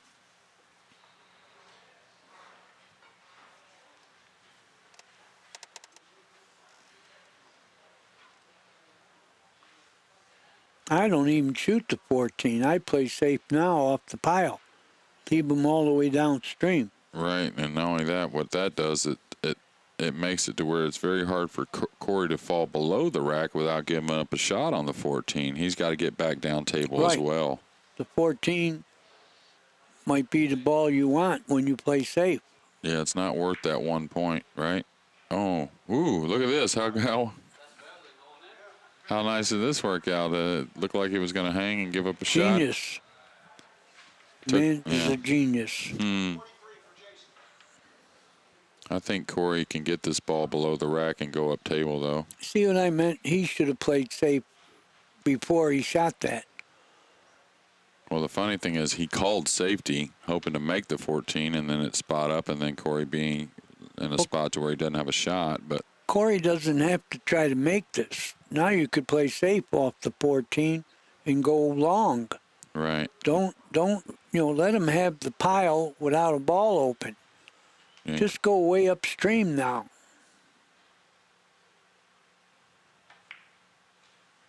like No, this. he didn't get there. He's left a cut No, shot. he didn't cut the ball enough to get it to the end rail. Well, that, and you'll notice the 14 would have moved a lot more if the cue ball speed, meaning he's a 1.5 2 feet short of the rail. If he had gotten to the rail, the 14 would have gotten over behind the pack. So they kind of go together. They kind of tell the story on each other. You'll notice the cue ball didn't get near where he wanted. It was bad speed. Yeah, now he's got a cut shot on the 14 that offers a natural angle to go into the back of the rack. And the beauty of it is he doesn't have to hit it that hard because it's a thin cut. The cue ball He should have. doesn't have to get a shot either. No, he doesn't, but I think you still got to go for it. Boy, he got a shot. Well, he went from maybe not getting a shot to almost getting a shot on like everything. I mean, nothing's close to each other is my point. There's plenty of room between all the balls. So as good as these ones down here by the rack are, I just go ahead and go up there and get those 3 real quick, Danny. What do you think? You're right. Don't leave them there. Oh, my goodness. What did he get here? He's lucky the 5 ball moved into a decent position here. I don't think he can make the 8. Oh, boy. This is not straight pool, believe me. Well, he's going to fall on them upper balls here now. He make. He hit it wide. He hit it wide. Didn't go either. And that's just a direct result of getting a little bit in a hurry on the rack. He didn't need to bump any balls there. They were all open. And consequently, getting a little funny beside the 12 ball and having to shoot the 5 up long.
Corey 1 ball away from tying this match here at 107. We're going to 150. We're in our opening match of the Straight Pool Invitational. Well, he got a little fortunate that Shaw didn't get more with his inning. Everything goes. Fall on the break shot, which I think is the 10.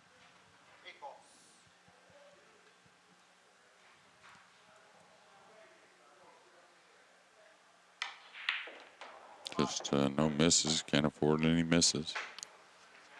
This is a repeat of our final last night between Deuel and Shaw on the 8 ball. And again, after this match at 2:30, we'll have young Joshua Filler from Germany playing Dennis Urculio of the Philippines. And that'll end our afternoon session. The evening session will start at 7 o'clock with Darren Appleton playing Shane Van Boning. At 9:30, we'll wrap up day 1 with Corey Deuel and Josh Filler. Pretty star-studded field here.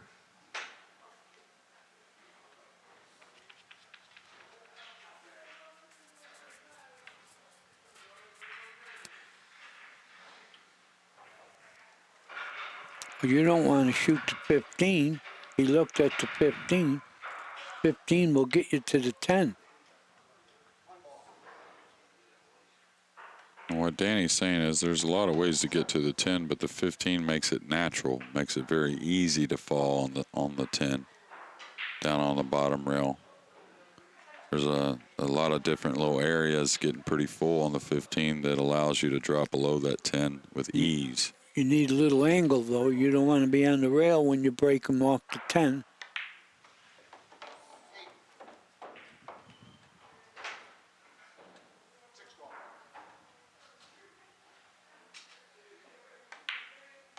And he'll shoot the 2 and just fall, like Danny said, Just a little bit of angle either way on the 15. Just didn't want to have to shoot the 10 from off the rail or out of the pocket, that's for sure. Okay. That's going to be good. Yeah, that's going to be real nice. He'll be able to get kind of a little closer to the 10 as well. What happens whenever you get a little closer or you get a little behind it, you get a little more angle, and the cue ball is going to have a little more speed going into that rack.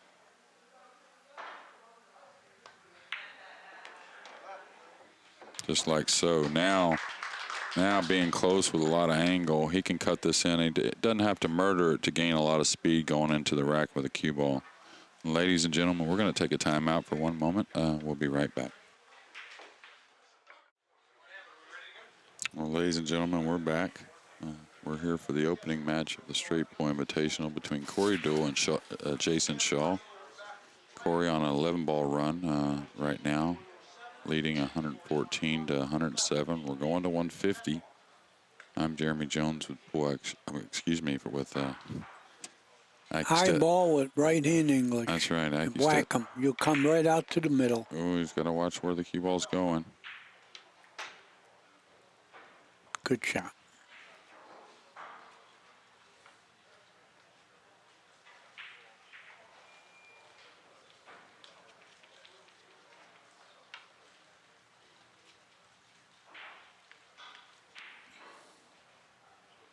And Corey playing for 35 here, Danny, to end this match.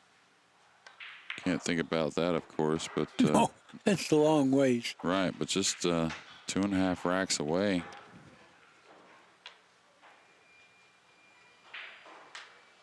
Yeah, you shoot the 12, not hard. You got plenty of insurance. Yeah, even if he glances and goes up a little bit, he's got a lot of balls to work with.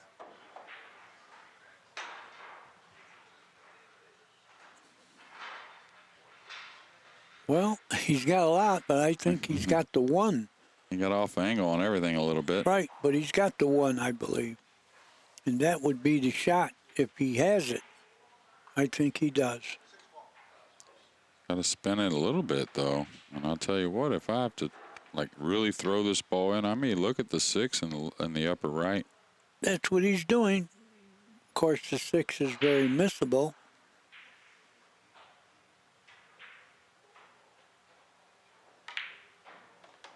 Great shot.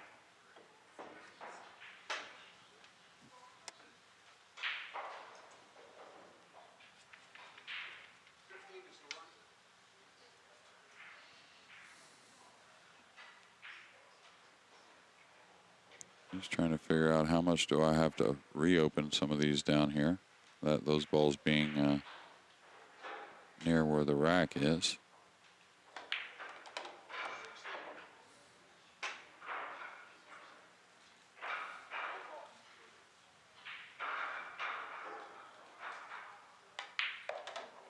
What it seems like to me, he's pretty confident in what's going on down there. He's got something he likes because he's not worried about leaving the 1 up there. But look how he undershot that. This is missable.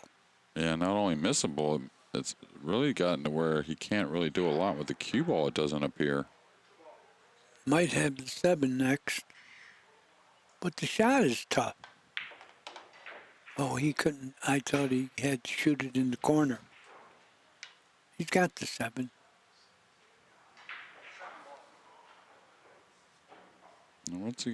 How's he gonna get these balls a little more open though? Is he trying to get on the 9? Is he holding for the 9 right now? No, get on the 8. Get on the 8. He didn't do that. Now we're going to see a stroke. But you don't have to hit it hard. Draw the ball softly, and you got the 13. Yeah, and he may open not only the 11 and 3, but he may open the 4 as well here, just clipping. He's going to let it rip, it looks like, though. No, that was the shot. He didn't fall on the 13. I don't think he has anything. Yeah, he's got a back cut on the 8. He's got a steep combination, tough combination on the 313. He's got a cross side bank on the 11 that's off angle. I think he's looking at the 8. Yeah, he's got to shoot the 8. It's the shot that's more in his hands, meaning he doesn't have to do anything tricky as far as like a combination or a bank, meaning if he hits it good, it's going to go. Good shot. Where are you, balls? And they could have gotten a little easier. He's got a shot at the 13 and the 11, a little thin on both. And he doesn't have a break shot.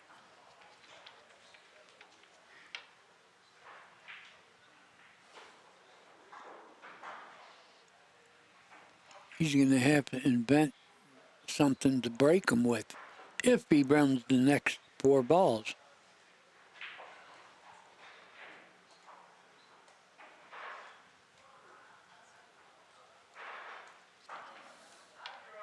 And as Danny talked about with the break, really going to have to produce here to get a break shot.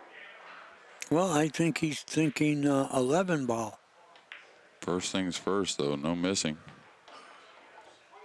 Can't afford any missing. 11 ball's tough, though. Ooh. It's, you got to get just a perfect angle to break him off the 11. But that's all he's got. Can't produce anything with the 14 to just get a few open off the rack, maybe? No, it's too low.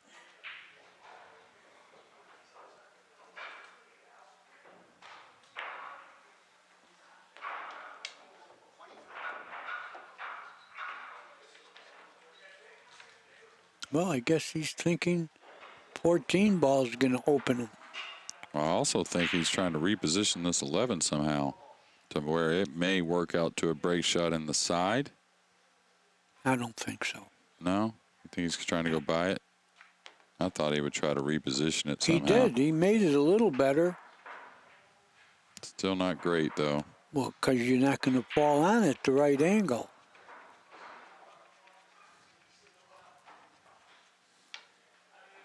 Kind of like what he did, though, taking a chance, repositioning it, knowing that he's got maybe something to do with the 14 to where he can get into the rack. Like so, he's going to come off of 1 rail and just try and get 1 or 2 open.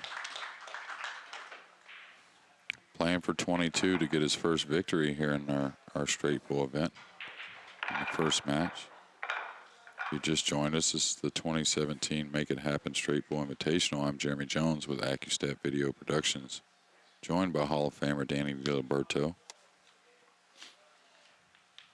Yeah, the match, of course, is a nice one to win, your first match, but he gets 1,000 also. Yeah, and again, trying to do just like he did in the 8-ball, get to that final. I think you do this with a high ball. You don't do it with center. Only got enough out there, I think, to get on the 12. I don't know if he's got the 12. He does. He's going to have to spin it, but I think that actually bodes pretty well as far as maybe holding underneath the 1 to maybe go into that 5. To maybe get the rack open a little bit more. Like he's looking now. He's got to soft spin this a little bit, but actually that's kind of how you want to hit it so you can hold your ball underneath the 1. You want to freeze it on the end rail, and you'll have an angle on the 1. So watch this. Don't let it twirl too much and you throw the ball too much. So that can happen. I hit that too hard. Yeah, he doesn't have an angle. No, and the funny thing is he could have come up and played for the gap on the 2 up in the corner and going into the 11-8, just rolling speed. That would have been a nice way to open a couple more to get at the rack a little bit later. Well, if you're feeling real good, you could shoot the 2 right now. Right. You don't have to shoot it hard. But I think if he looked, he could have played that 12 and gotten real close to that 2 ball, real nice, in a nice way. I'll tell you, he's pretty good on the 2 right now. Okay, he's going to play the 8 in the side. Hoping to bump the 2 open and still leave the 4 to open the rack a little bit later.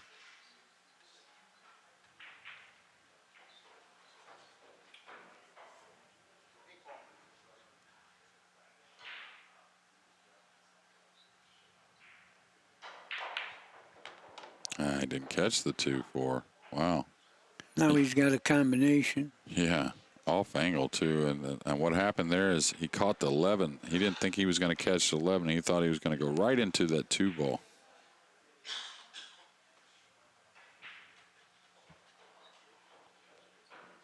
Well, he needs these 10 to the break shot right here. And then you can see the score. He'd need 8 more in the next rack. But to produce anything here, he's got to hit this with a lot of speed, right, Danny? He does, yeah. Does he have an extension left? Shot clock dwindling.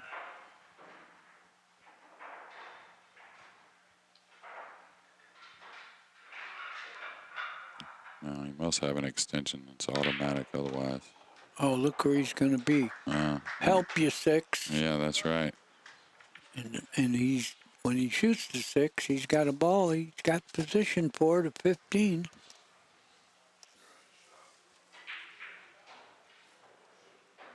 Yeah, the 13-5 are a little funny, and the pack is still a little congested with those 5 right there in the rack area. Like you said, he needs one more break shot to close out this first victory for him.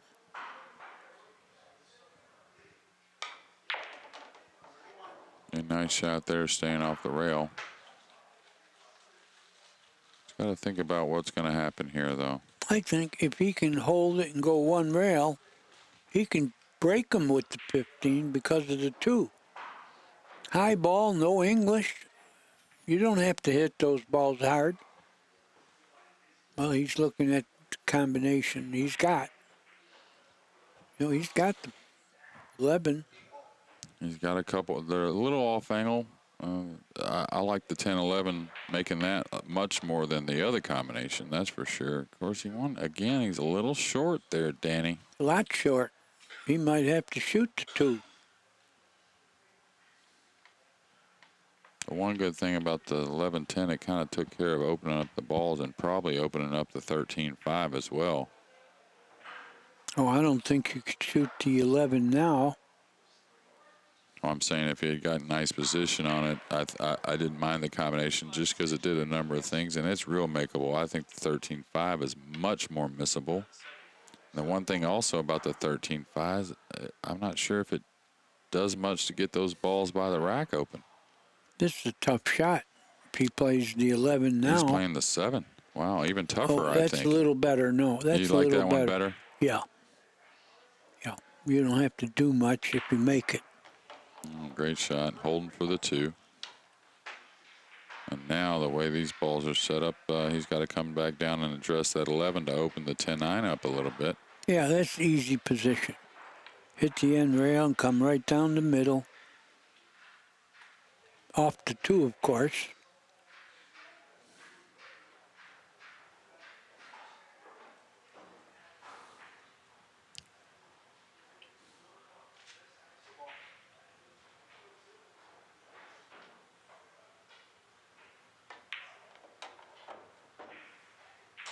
A pretty nice shot, holding a little angle to just bump the 9 ever so slightly. Just ever so slightly, and that should, I think, give him a shot on one of the balls being either the 9 or the 3 to come back and bump. Okay, that's the shot I didn't like as much. It's not good either. No, I thought he would draw that ball and just clip the 9 just real lightly instead of moving the 9 down so far.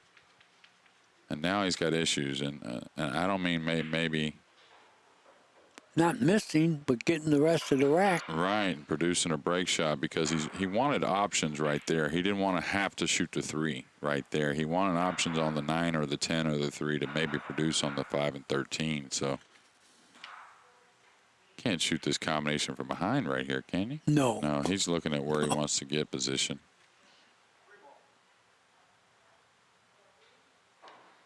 Still, though, he knows as well as I do, or as well as we both do, that he doesn't want to run out right to like 144 and not get a shot. You know, Jayson very capable of running. Look what he's shooting. Running the 43 he needs.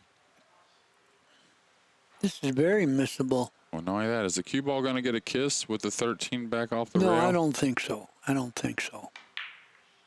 Got a little bit of a kiss, and now he's kind of in no man's land. Got a long shot on the 13. He's got a thin cut on the 10 and no play on the 9. Well, he can fall on that, on the 9 and break him from behind.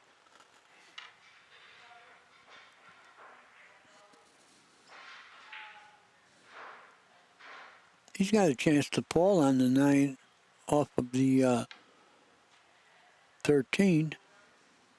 Yeah, he doesn't want to shoot the long shot on the 13. No, I mean after the 10. No, I know that, but I'm saying I agree with you there. But he didn't want to shoot the 13 here just because it's not the tough shot. It's just he can't guarantee getting position on anything. He's liable to freeze on this ball. Perfect bump, I think. Perfect angle. Yeah. He's got the angle to go to the 9 now. He's a little close to it, so a lot of times when you're close to it, your touch and speed can be a little bit off. So he's got to get past the rack and then not fall straight in on the 9.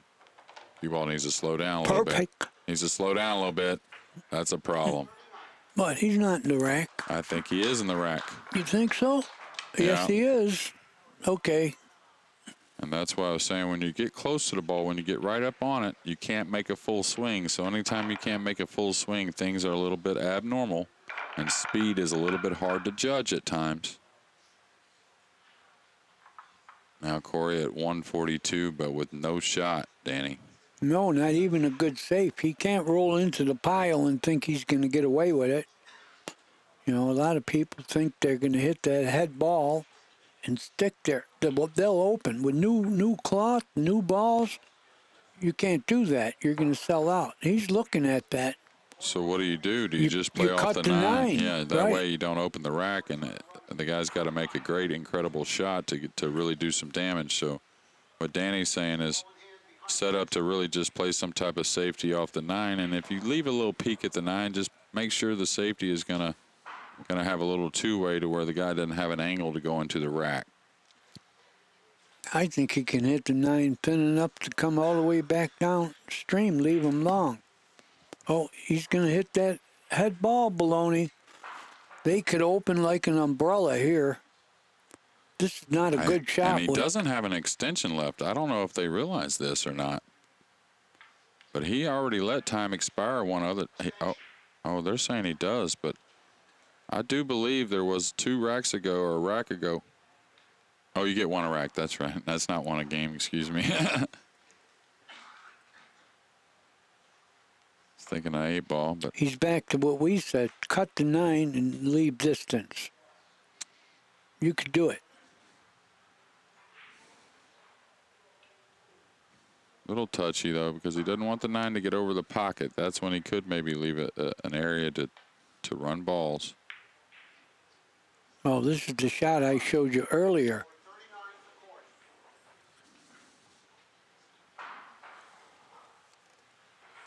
You kick this ball and roll up on the stack, Danny? No, he's got a better shot than that. See, that's not good because you leave a guy a chance to come off the pile and leave distance. Unless there's a dead one.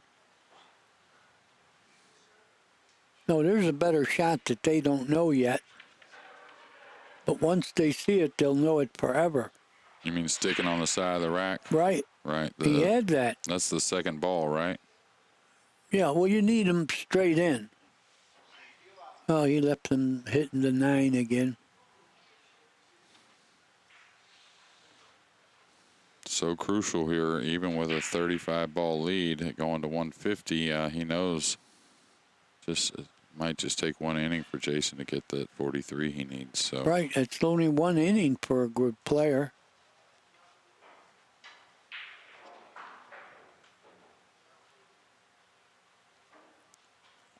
Yeah, I'd rather have 107 shooting than have 142. and sitting, right? Right.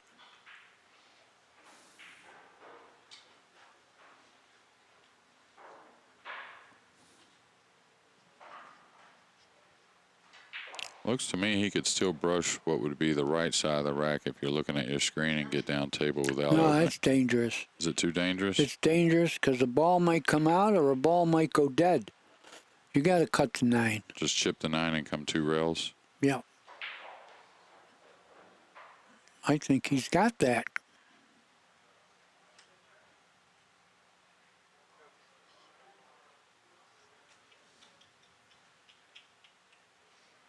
Well, we all know he can edge the ball. He's banking the 9. Oh, boy. He's banking the 9, trying to hold for the 1. Well, if I were playing him, I'd be happy to see him do this. Except he made it. Wow, what a great shot. And now Well, he he's the shooter. bumped the one in a great angle. He's got to be a little. Wonder if he can get on the 8 to break the rack, or you break the rack with the 1 right here. I kind of like the 1 a little better just because how much speed you're going to get on the cue ball with the 8. I guess you don't need much, though, huh? No, he's perfect. He's No. perfect. Yeah, the ball's on the top of the rack will definitely open. He's going to go right into the 7. Well, you better hope a ball doesn't get in the way of the 8 on the way to the pocket. Oh, he splattered him.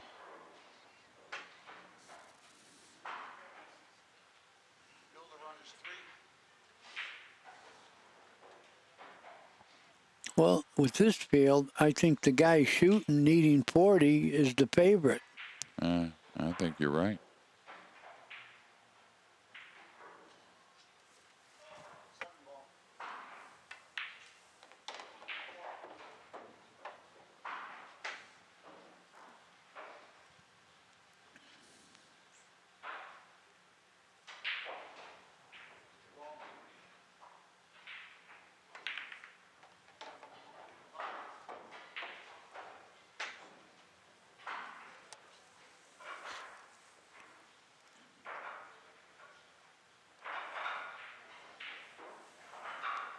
He's got a lot of balls on that left side rail that he needs to pick apart. He'd do a lot to fall on the 3 if he could, but still okay.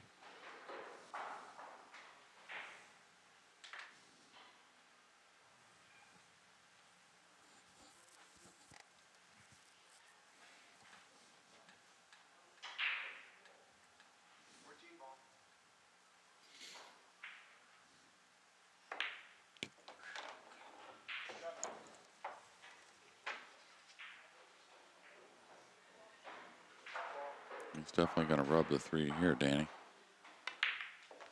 Make it a break shot, too. Sure did. Now he can pick off that 15 and just work on these 6 down here. Right, you want to get the 6 out of there. 11 just sets up perfect to hold for the 3 to break. Well, could he reach it? Oh, Even yeah, though he's lefty. left-handed, he's still over the top.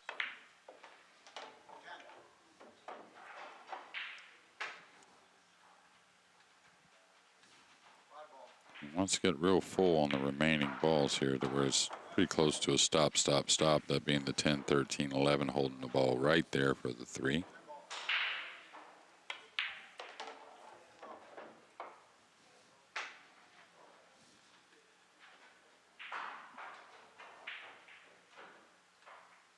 He's just going to look. He's definitely not going to shoot the 11 first. He can hold his ball quite well being close to the 13, right, Danny? Yeah, but it's missable. This is definitely missable, and you can't hold it for the 3. He's going to hit rails. Oh, the side. Boy, I'll tell you, I get fooled by the side. Those look like extreme angles.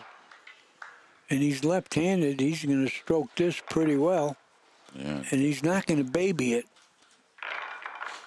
And I agree with Danny. I can't consider him anything but the favorite from here. As far as, even though he trails by 21, going to 150 at 142 to 121.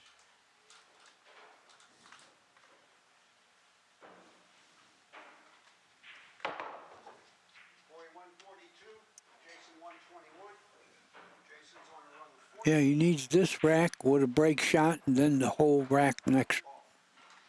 He's not going to baby this. You can bet on that. He's whacking this. Got good result. Yeah, just really. Got the 14. You got the 1. Yeah, gunslinger. Just looking back at that 9 ball, he banked in long rail to get That's that run amazing. started. Ooh.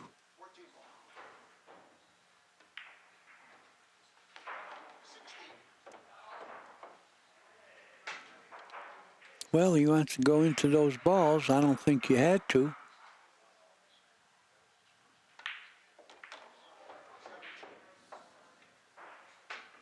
And that's one thing you'll notice a lot of times when they do go into them, when they're already opened a little bit, they'll just barely rub them. Then it's not like they're trying to blast and Right. lose the cue You ball. you don't have to knock them far. The reason why he's looking at the 10, he really wants to save the 13 for the break.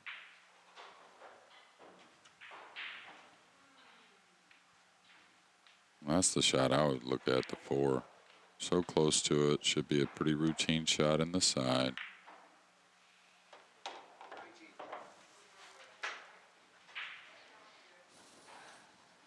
And now it's really just being careful with the cue ball. He's set up already for the 13 and for the break shot, and he's got the 8, he's got the 12 that'll set him up nicely for that. What about the 4 and the 6? The 5 and the 6 up there, yeah. 5 and the 6. Well, the yeah. 5 does go, though. I mean, excuse me, the 5 doesn't go, but the 6 does go, which will open up. So I think he's okay there. He may try and get on it now. He may just come up and shoot the 8 to get up on it. Yeah, if he can just get a little bit to the left of the what that'd be the 12 ball that's near the side, that'll offer a nice position to shoot the 6.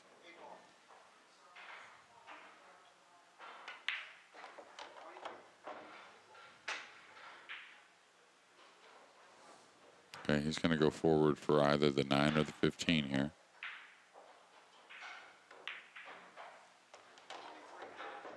And now, if he's got enough angle to get over for the 6, that would be a good time to do it now. Yeah, he's got that. He's got that. You'll see, you can see the run. He needs that one to slow down, though. You'll see what he wants to leave for the last 3, that being the 15, then the 12, then the break shot. Yeah, he needs 14 in next rack, or 15.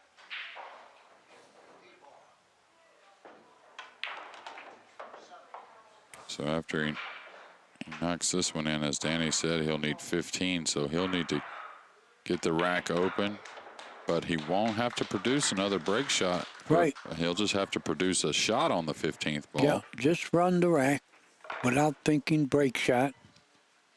Need 15.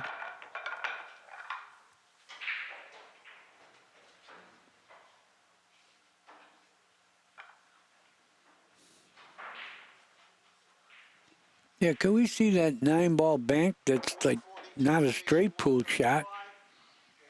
Hit it clean. Split the wicket. Yeah, he hit it clean, though. Just, whew. Hit it really well. Oh, did he scratch? Wow. Did he go right off the rack in the same hole? I was watching the replay on the bank, Me too. and I think he went right off the rack into the same pocket, just because I heard the break shot and I turned my head and I didn't see the cue ball racing anywhere else, so I got to assume it went to the closest pocket possible. It raced under the table. And now a big turn of events here, Danny. Well, he's got enough balls this rack to be out. He only needs 8. Yeah, and he doesn't even have to fool with the balls that are a little clustered. You can see the 8 out there. Shoot all the ones that are open, that's all. There's 8 open. Yeah, and he's going to start with the 15, and I'm assuming go to the 4.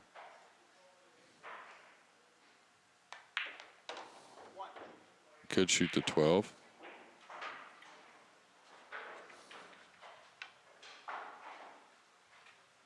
Yeah. I don't know about this, but I don't think anything bad can happen. Why would you have to hit anything? No, not at all. And I'll tell you another thing. You don't want to be getting thin angles. You want to be falling real full on everything. That way you don't have any maybes with the cue ball. Yeah. Short, full hits, you control the cue ball. Right. Just as we saw, Danny and I didn't see it, but y'all saw it, the scratch on the break shot here. Same thing when you're running balls. You get a little thin. The cue ball tends to have a little more speed. And if you can't totally predict it, bad things may happen. He needs 4. And you can see him right there. He'll just stop for the 14. Maybe go a little forward. He's okay. Yeah, and then they'll have the 2 and the 4 for the last one. So just wants to gain a little angle, whether that being above the 2 here or underneath. Just dink it in here. Okay, he went on above it. The good thing about staying above it, for all you people out there, is there's a lot of above it, meaning there's different above it's that work. Whereas falling underneath it, there's just kind of one Playing underneath for it. two. Yeah. And Corey Deuel, Shoot the 6. just as he did. Why? Just to show us a little action? No, so you don't have to a worry bridge. about touching it. Well, Corey Deuel, just as he did in the 8-ball, winning his first match, and just as Jayson Shaw did in the 8-ball, losing his first match. So you never know. We might see these two again in the finals, but pretty solid shooting by both guys to open our straight pool event. And if you just joined us, I'm Jeremy Jones with Accu-Stats Video Productions, joined by Danny Diliberto. Stay tuned, 2:30, Joshua Filler versus Dennis Aculio. And thank you for tuning in. We'll see you soon.